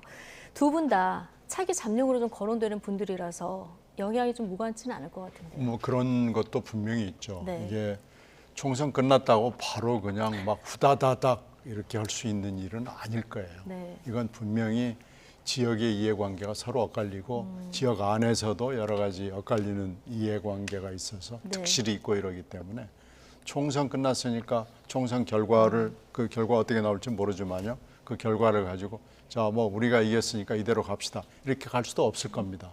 그래서 이건 총선 때 뭐 틀림없이 여야가 다 이걸 가지고 싸워야 될 거고 총선 끝나고 난 뒤에도 또 그때 여야가 다시 또 싸워야 될 거고 그래서요. 금방 결론이 날 수 있는 이슈는 아닙니다.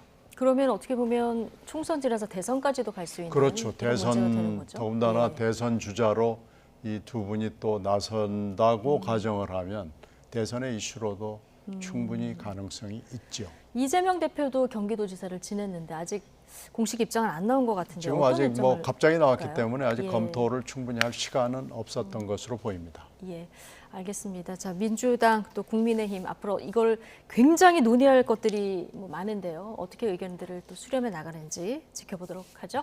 민현주, 신경민, 전직위원 두 분과 오늘 함께했습니다. 고맙습니다. 네, 고맙습니다.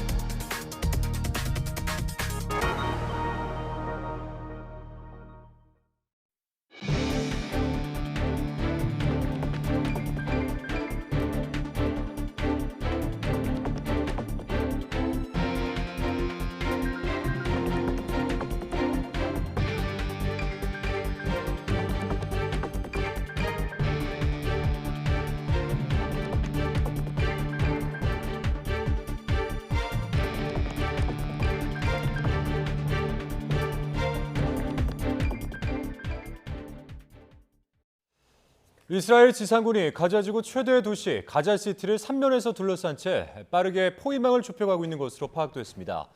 미국 일간 뉴욕타임스는 현지 시간 30일 오전 민간 위성업체가 가자지구 북쪽 이스라엘 접경 지역을 찍은 위성사진을 분석한 결과 수백 대의 탱크와 장갑차들이 국경을 넘은 모습을 확인했다고 보도했습니다. 이스라엘군은 지난 27일 전격적으로 가자지구 기습 진입 작전을 펼친 이후 대규모 폭격으로 가자시티의 하마스 대원들을 땅굴에 숨게 한 뒤 외곽에서부터 포위망을 좁히고 있습니다. 이스라엘군의 본격적인 지상작전 속에 민간인 피해 우려가 커지고 있습니다. 네, 환자로 가득 찬 하마스의 근거지로 지목된 병원에 대피령이 내려졌는가 하면 이스라엘인들은 하마스의 인질로 잡혀있는 가족과 친지의 석방을 호소하고 나섰습니다. 이종수 기자입니다. 가자지구 알쿠즈 병원 복도가 환자와 가족, 난민들로 붐빕니다. 이 병원은 이스라엘군으로부터 대피 명령을 받았습니다. 근방을 공습할 것이란 이유 때문인데 대피 명령을 거부했습니다. We have over 400 patients who are inside the hospital. Many of them are in the intensive care unit. Evacuating them means killing them. 이스라엘은 앞서 가자지구한 또 다른 대형 병원 지하에 하마스 사령부가 있다면서 병원 공습 가능성을 시사하기도 했습니다. 이스라엘 예루살렘에 어른과 어린이용 빈 침대가 줄지어 배치됐습니다. 하마스의 인질로 억류된 가족이 이스라엘 지상군 본격 작전으로 사선을 넘을 위험에 빠지면서 무사 생환을 기원하는 간절함이 담겼습니다. 하마스가 공개한 영상에 모습을 드러낸 인질들의 가족과 친구들이 기자회견을 열어 이들의 석방과 이를 위한 전신 전력을 국제사회에 호소했습니다. Citizen of the world, you can help too. Stand up, speak out, demand action, appeal to our shared humanity. 이스라엘이 지난 7일 하마스의 공격으로 파손되거나 불에 탄 차량들을 이스라엘 남부 폐차장으로 옮겨왔습니다. 이 폐차장에는 파손된 1,500여 대 차량 가운데 400여 대가 옮겨왔는데 당시 하마스 공격의 강도를 또렷이 보여주고 있습니다. YTN 이종수입니다. 미국 일간 월스트리트 전에 따르면 유엔은 가자시티와 가자지구 북부 지역 10개 병원에 피란 중인 주민의 수가 현재 약 11만 7천 명에 이른다고 추산했습니다. 이스라엘군은 주민들에게 피란할 것을 거듭 촉구했지만 이들은 떠나지 않고 병원에 머물고 있습니다. 이스라엘군은 의료기관에 대한 직접적 공격은 피하고 있지만 하마스가 피란민 등을 인간 방패로 활용하기 위해 병원 지하에 지휘소와 군사시설을 숨긴 것으로 의심하고 있습니다. 이에 따라 이스라엘이 대형 병원 등에 숨어있는 하마스 제거에 나설 경우 의료시설이 전쟁터로 변할 수 있다는 우려가 나오고 있습니다.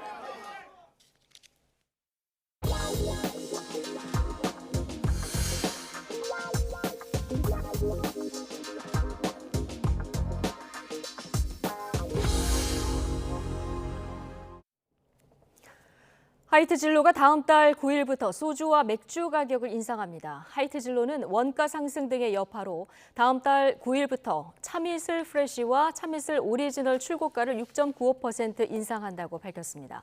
또 테라와 켈리 등 일부 맥주 제품 출고가도 다음 달 9일부터 평균 6.8% 오를 전망입니다.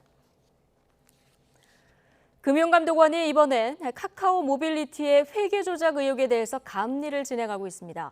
카카오 계열사를 비롯해서 카카오 법인에 연이어 악재가 터져나오고 있는데 주가도 연일 하락세를 이어가고 있습니다. 엄윤주 기자가 전해드립니다. 앞서 SM엔터테인먼트 시세 조종 혐의로 법인 카카오와 카카오 엔터테인먼트를 검찰에 넘긴 금융감독원. 이번엔 카카오 계열사인 카카오 모빌리티의 분식회계 의혹에 대해 지난 7월부터 회계 감리에 착수했습니다. 가맹 택시 사업과 관련한 업무 제휴 계약의 회계 처리 방식에 문제가 있다고 본 겁니다.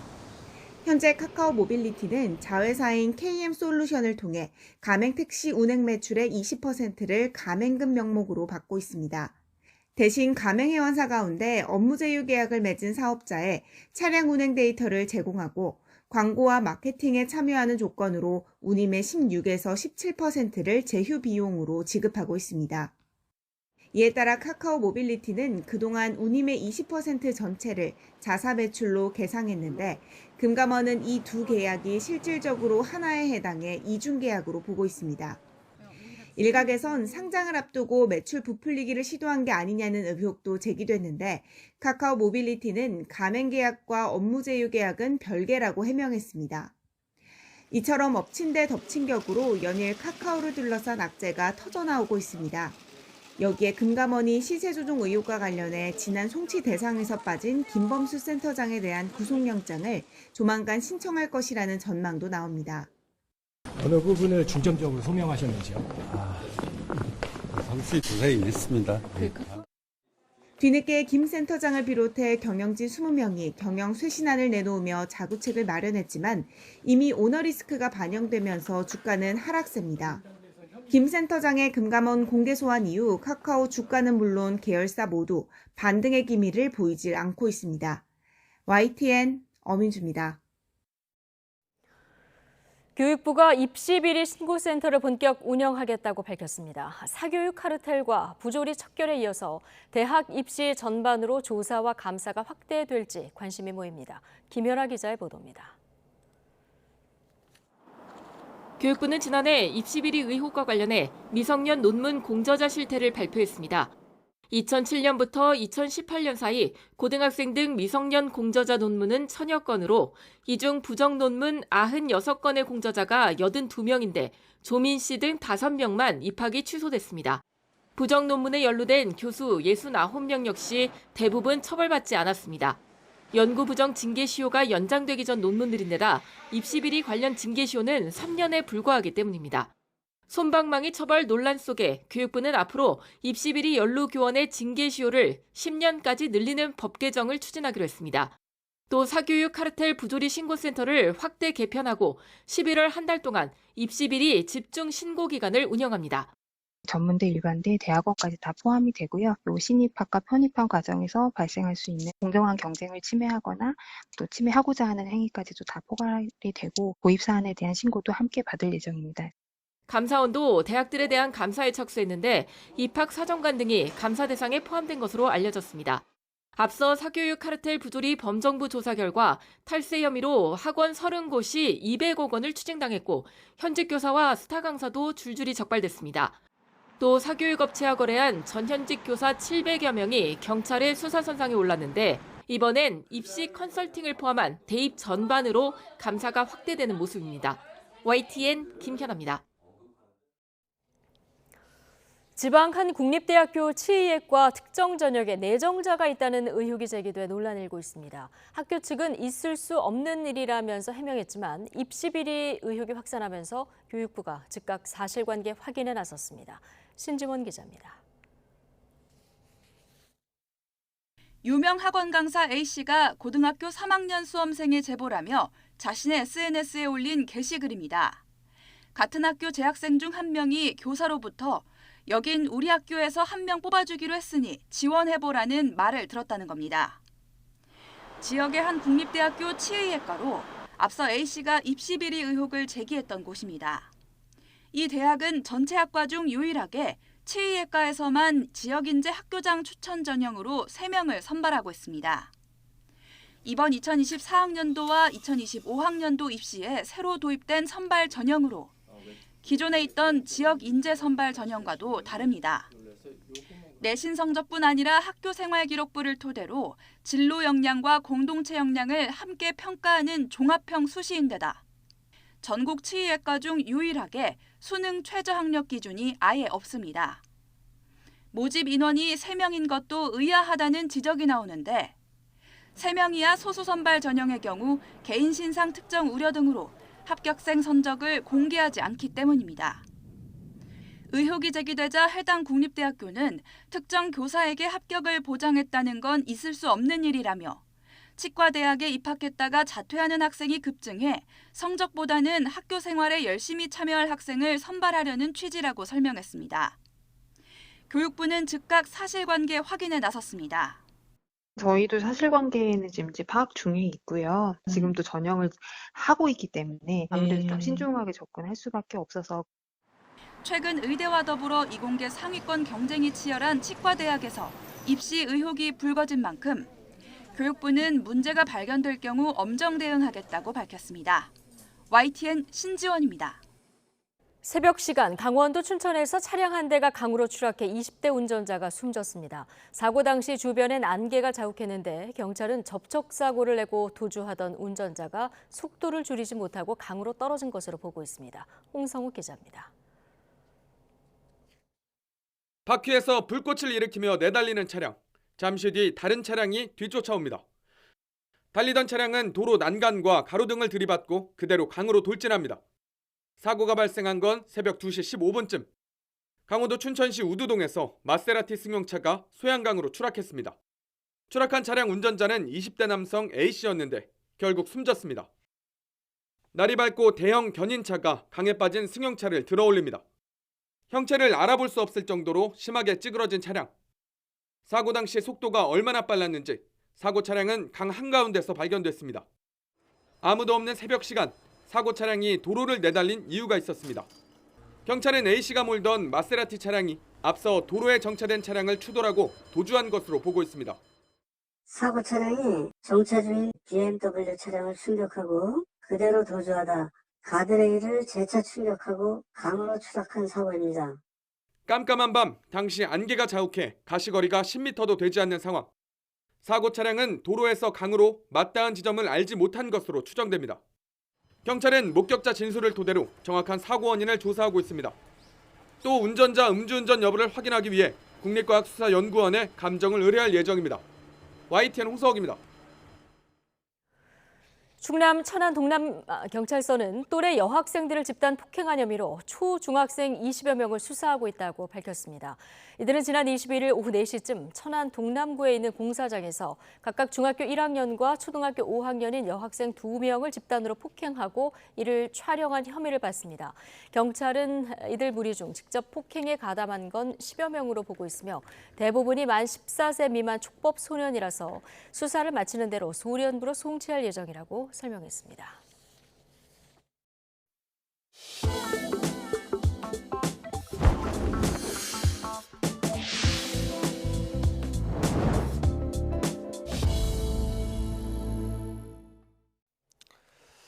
네, 요즘 김포시의 서울시 편입 추진 구상을 놓고 수도권이 뜨겁습니다. 김포시는 시민 공론화 작업을 거쳐 조만간 이 서울시 편입 특별법안을 제출한다는 계획입니다. 최명신 기자입니다. 경기도는 2026년 7월 출범을 목표로 경기북부 특별자치도 설치를 추진하고 있습니다. 중첩 규제로 고통받는 경기 북부의 성장을 이끌어 대한민국 경제의 게임 체인저로 삼겠다는 구상입니다. 이를 위해 국회와 정부에 내년 2월 주민투표를 공식 제안한 상태입니다. 지난 9월 25일 경기 북부 비전을 발표하고 바로 다음 날 경기 북부 특별자치도 설치를 위한 주민투표를 중앙정부에 요청했습니다. 하지만 로드맵이 구체화하면서 김포시 분위기가 심상치 않습니다. 김포 시내 곳곳에 걸린 플래카드입니다. 여당의 지역구 당협위원장이 내건 건데 경기 북부는 나쁘고 서울시는 좋다는 내용이 담겼습니다. 경기 북부가 될 바엔 서울이 돼야 한다는 주장입니다. 김병수 김포시장도 서울 편입 의지를 공식화하고 나섰습니다. 김포가 한강 이남에 자리 잡고 있긴 하지만 경기 남부와 교류가 어렵고 경기 북부와도 묶이지 않는 섬 같은 존재라며 생활권을 공유하는 서울로 들어가는 게 바람직하다는 입장입니다. 저희 시민들의 85%가 전부 교류하고 있는 서울 쪽은 또 붙어 있고 그래서 서울이랑 통합하는 것이 좋겠다라고 생각을 했던 겁니다. 김포시는 서울 편입 정당성을 다루는 시민 간담회를 열고 조만간 특별 법안도 제출하겠다는 계획입니다. 11월 달에 주민 설명회, 토론회, 공청회 이런 절차 그리고 여론조사까지 해서 절차 다 거치고요. 이 결과를 가지고 저희가 행안부에 주민투표든 아니면 또 의견 청지든 이제 건의할 생각입니다. 법안도 물론 저희가 다 준비되어 있는 상태인데요. 법안도 조만간에 제출할 생각입니다. 김포시의 서울 편입 추진에 경기도는 아직 공식적인 입장을 내놓지 않고 있습니다. YTN 최명신입니다. 국민의힘 윤재욱 원내대표는 어제 김기현 대표가 화두를 꺼낸 경기 김포시의 서울시 편입 추진 방법과 관련해서 의원 입법 형태가 될 가능성이 크다고 말했습니다.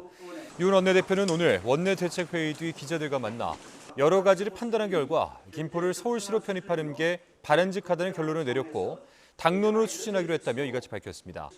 이어서 지역 주민들의 요구 사안에 응답하는 건 정당의 의무라며 야권 일각에서 제기하는 총선용 전략 비판에는 선을 그었습니다. 더불어민주당은 중앙정부나 여당이 지침을 주듯이 먼저 방향을 이끌어서는 안 된다고 비판했습니다. 민주당 이계호 정책위 의장은 오늘 YTN과의 통화에서 이번 사안은 지방자치 문제이기 때문에 중앙정치권이 이래라 저래라 할 수 있는 성질이 아니라며 이같이 밝혔습니다. 이어 지자체장 의사가 선행되어야 하고 그 후에 정부나 국회가 뒷받침해야 한다면서 국민의힘 김기현 대표의 발언은 신중하지 못한 나쁜 정치의 표본이라고 지적했습니다. 네, 올해 건설 경기가 부진하면서 주택 착공과 인허가, 준공 물량이 지난해보다 두 자릿수 이상 급감했습니다. 대출금리 상승 기조에 회복되고 있던 주택거래 매매량도 주춤하는 모습입니다. 윤혜리 기자의 보도입니다. 올해 들어 9월까지 전국 주택 인허가와 착공, 준공 물량이 모두 감소했습니다. 주택 인허가 물량은 25만 5,800여 가구로 지난해보다 33% 줄었습니다. 특히 9월 한 달간 서울 아파트 인허가 물량은 지난해보다 86%나 급감한 140가구에 그쳤습니다. 올해 누적 착공 물량도 지난해에 반토막이 났습니다. 아파트로만 따져보면 지난해보다 58% 줄었고 이 가운데 서울은 72%나 급감했습니다. 주택 공급 선행지표로 꼽히는 인허가와 착공 물량이 모두 줄면서 앞으로 2, 3년 뒤 공급 불안이 커지고 있습니다. 당장 입주가 가능한 준공 물량도 지난해보다 10% 넘게 줄어든 25만 1,000여 가구에 불과했습니다. 올해도 입주 물량이 줄어드는 데다 인허가, 착공, 준공 물량까지 트리플 감소세를 보이고 있어서 전세난 우려가 더욱 커지고 있습니다. 매수자들이 높아진 대출금리에 부담을 느끼면서 주택거래도 주춤하는 모양새입니다. 지난달 주택거래량은 4만 9천여 가구로 전월 대비 4% 줄었습니다. 급증하고 있는 가계대출에 대해서 금융당국이 제동을 걸고 있고 대출금리까지 오르면서 매수자들이 관망세로 돌아드는 상황인데요. 당분간 주택시장은 숨고르기가 진행될 것으로 예상이 됩니다. 정부가 건설사 자금 지원을 늘리는 등 공급을 확대하기 위한 후속 조치에 본격적으로 나서고 있지만 지금과 같은 고금리 상황에서 당장 효과를 내긴 어렵다는 전망이 우세합니다.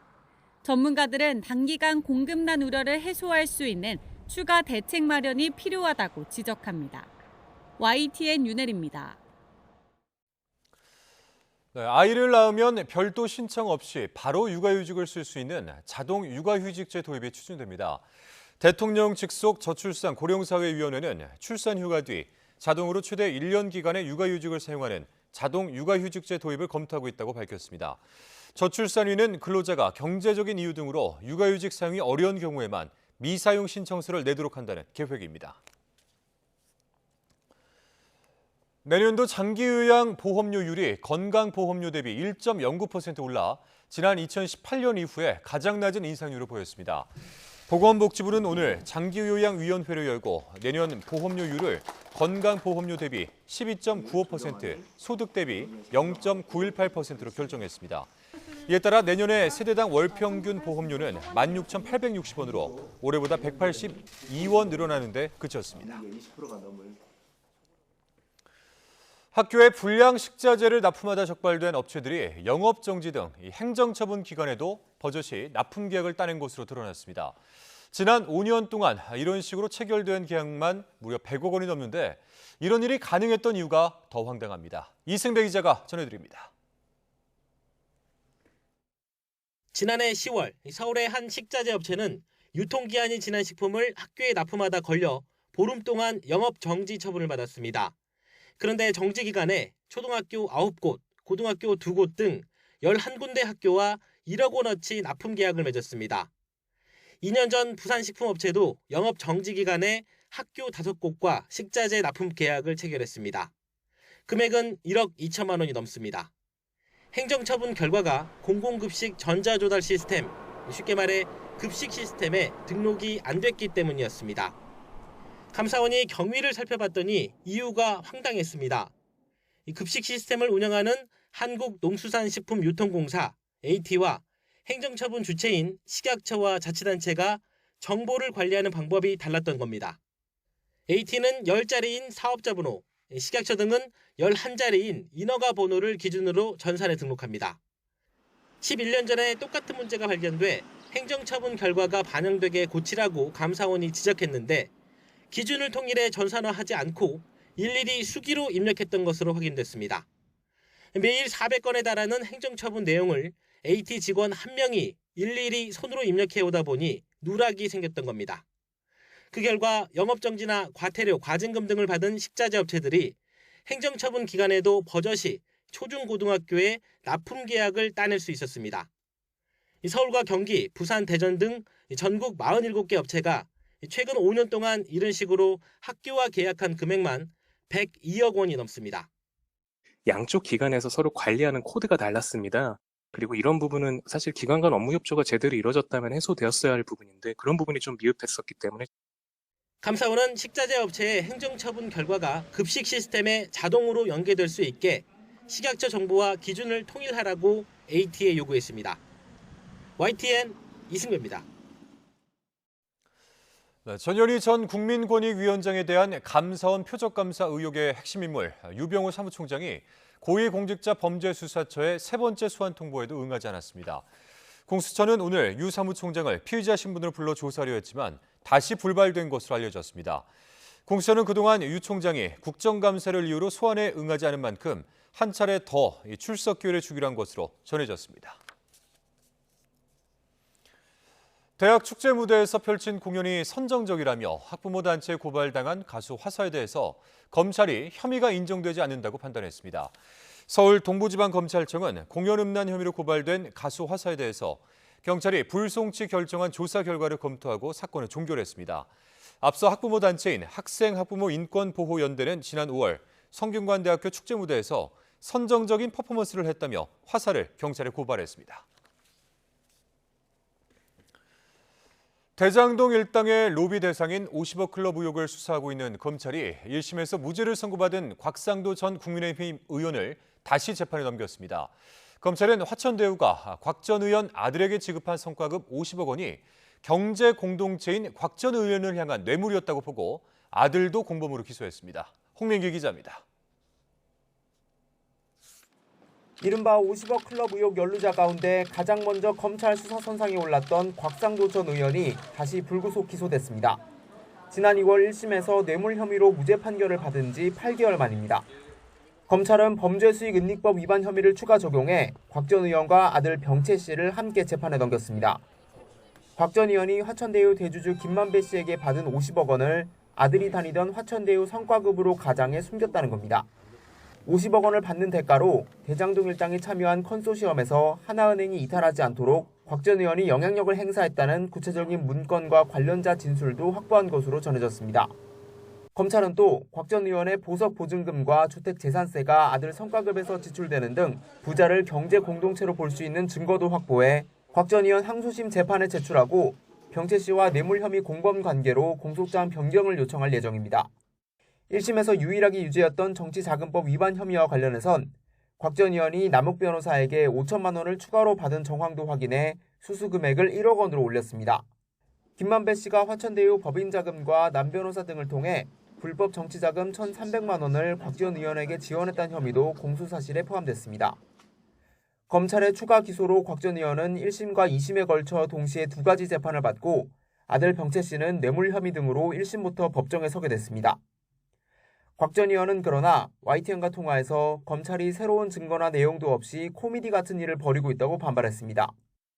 곽 전 의원 부자를 뇌물 공범으로 기소한 검찰의 보강 수사 조치가 1심 무죄 판단을 뒤집을 승부수가 될 수 있을지 주목됩니다. YTN 홍민기입니다. 대학 강단에서 2차례나 위안부가 자발적인 매춘부라는 취지의 발언을 했던 대학 교수를 파면하라며 학생들이 시위에 나섰습니다. 해당 교수는 대학 본부에 자신의 발언을 취소한다며 철회서를 제출했다가 일본 언론에는 정면으로 맞서겠다며 말을 바꿔 또 다른 논란을 낳고 있습니다. 윤흥성 기자가 보도합니다. 교수를 즉각 파면하라! 경희대학교 정문 앞에 철학과 재학생과 동문들이 모였습니다. 역사 왜곡 발언을 일삼은 최모 교수를 파면하라며 목소리를 높이기 위해서입니다. 이런 문제들이 지속되고 있었는데 철학과와 학교, 문과대 모두 어떤 대응을 하지 않고 있는 점에 조금 문제의식을 느꼈고, 이들이 파면을 요구한 최 교수는 지난해와 올해 위안부는 자발적 매춘부라는 취지로 발언해 물의를 일으켰습니다. 거짓말. 그 사람들 말 하나도 안 맞아요. 자발적으로 한 사람들이에요. 논란이 커지면서 대학 본부가 감사에 착수하자 최 교수는 자신의 발언을 철회했습니다. 위안부 관련 발언을 모두 취소한다며 대학 본부와 동문회에 철회서도 제출했습니다. 그러면서도 일본 극우 성향 언론사인 산케이 신문 계열 영자지와의 인터뷰에서 정면으로 맞서 싸우겠다고 돌연 입장을 바꿔 논란을 계속 낳고 있습니다. 이런 가운데 최 교수는 위안부 피해자의 명예를 훼손한 혐의로 고발돼 경찰 수사를 받고 있습니다. 다만 처벌까지는 쉽지 않을 거란 전망이 나옵니다. 마찬가지로 위안부 명예훼손 혐의를 받는 세종대 박유하 교수에 대해 최근 대법원에서 무죄 취지로 파기환송했기 때문입니다. 시민단체들은 그러나 법적 처벌 이전에 후학을 양성하는 대학에서 학문적 자유라는 명분으로 퍼지는 역사 왜곡을 엄단해야 한다고 주장합니다.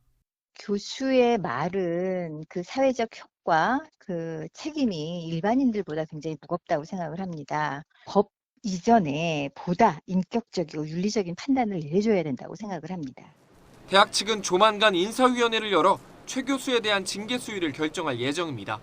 YTN 윤홍성입니다.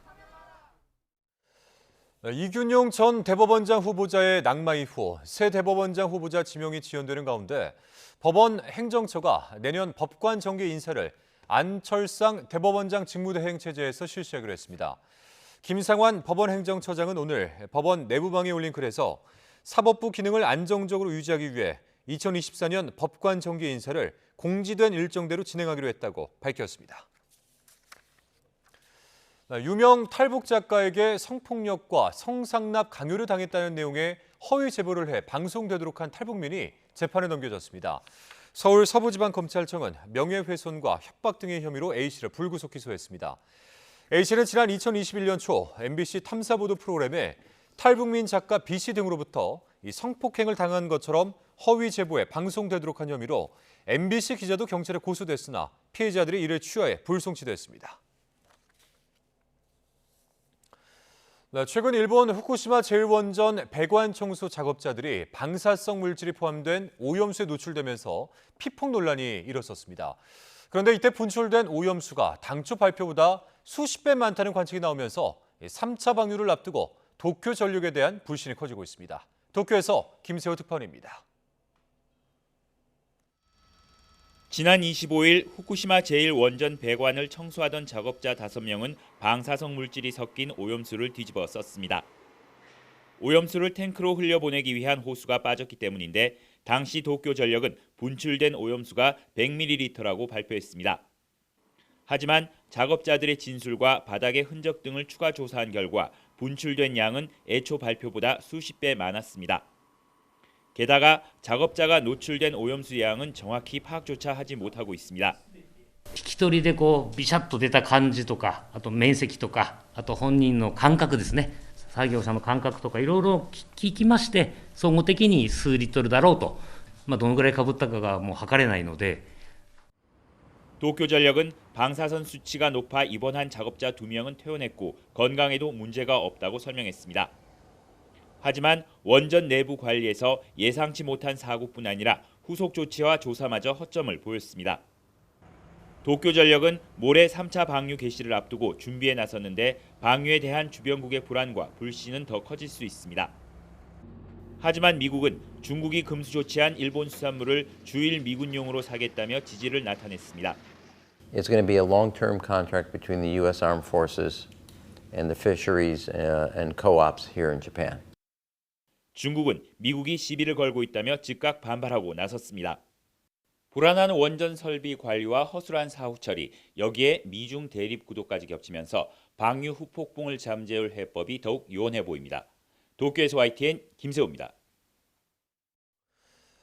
일상 회복 이후 중국에서는 극심한 스모그가 다시 기승을 부리고 있습니다.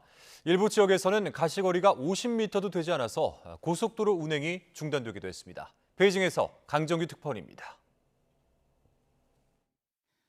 요금소 앞엔 차들이 밀려 있는데 정작 고속도로는 텅 비었습니다. 짙은 안개로 운행이 통제된 겁니다. 在大雾笼罩下，部分地区能见度不足500米，多地高速公路临时关闭沿线站口。 교통량이 적은 야간에 주로 운행하는 화물차들은 한창 달려야 할 때 발이 묶였습니다. 高速封了，不知道几点钟能开啊。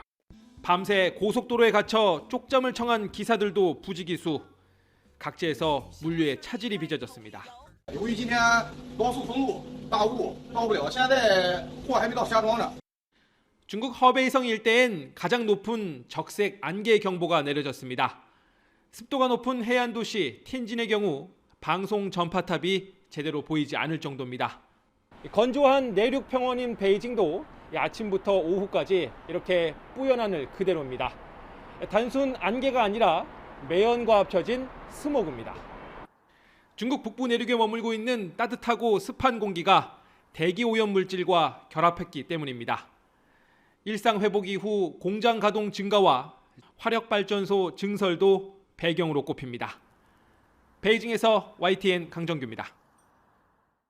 올해 들어 음료 수출액이 5억 달러를 넘기며 역대 최대 실적을 달성한 것으로 나타났습니다. 관세청이 발표한 수출입 현황을 보면 올해 1월부터 9월까지 생수나 주류를 뺀 음료 제품 수출액은 5억 2,900만 달러로 지난해 같은 시기와 비교해 6.3% 증가했습니다.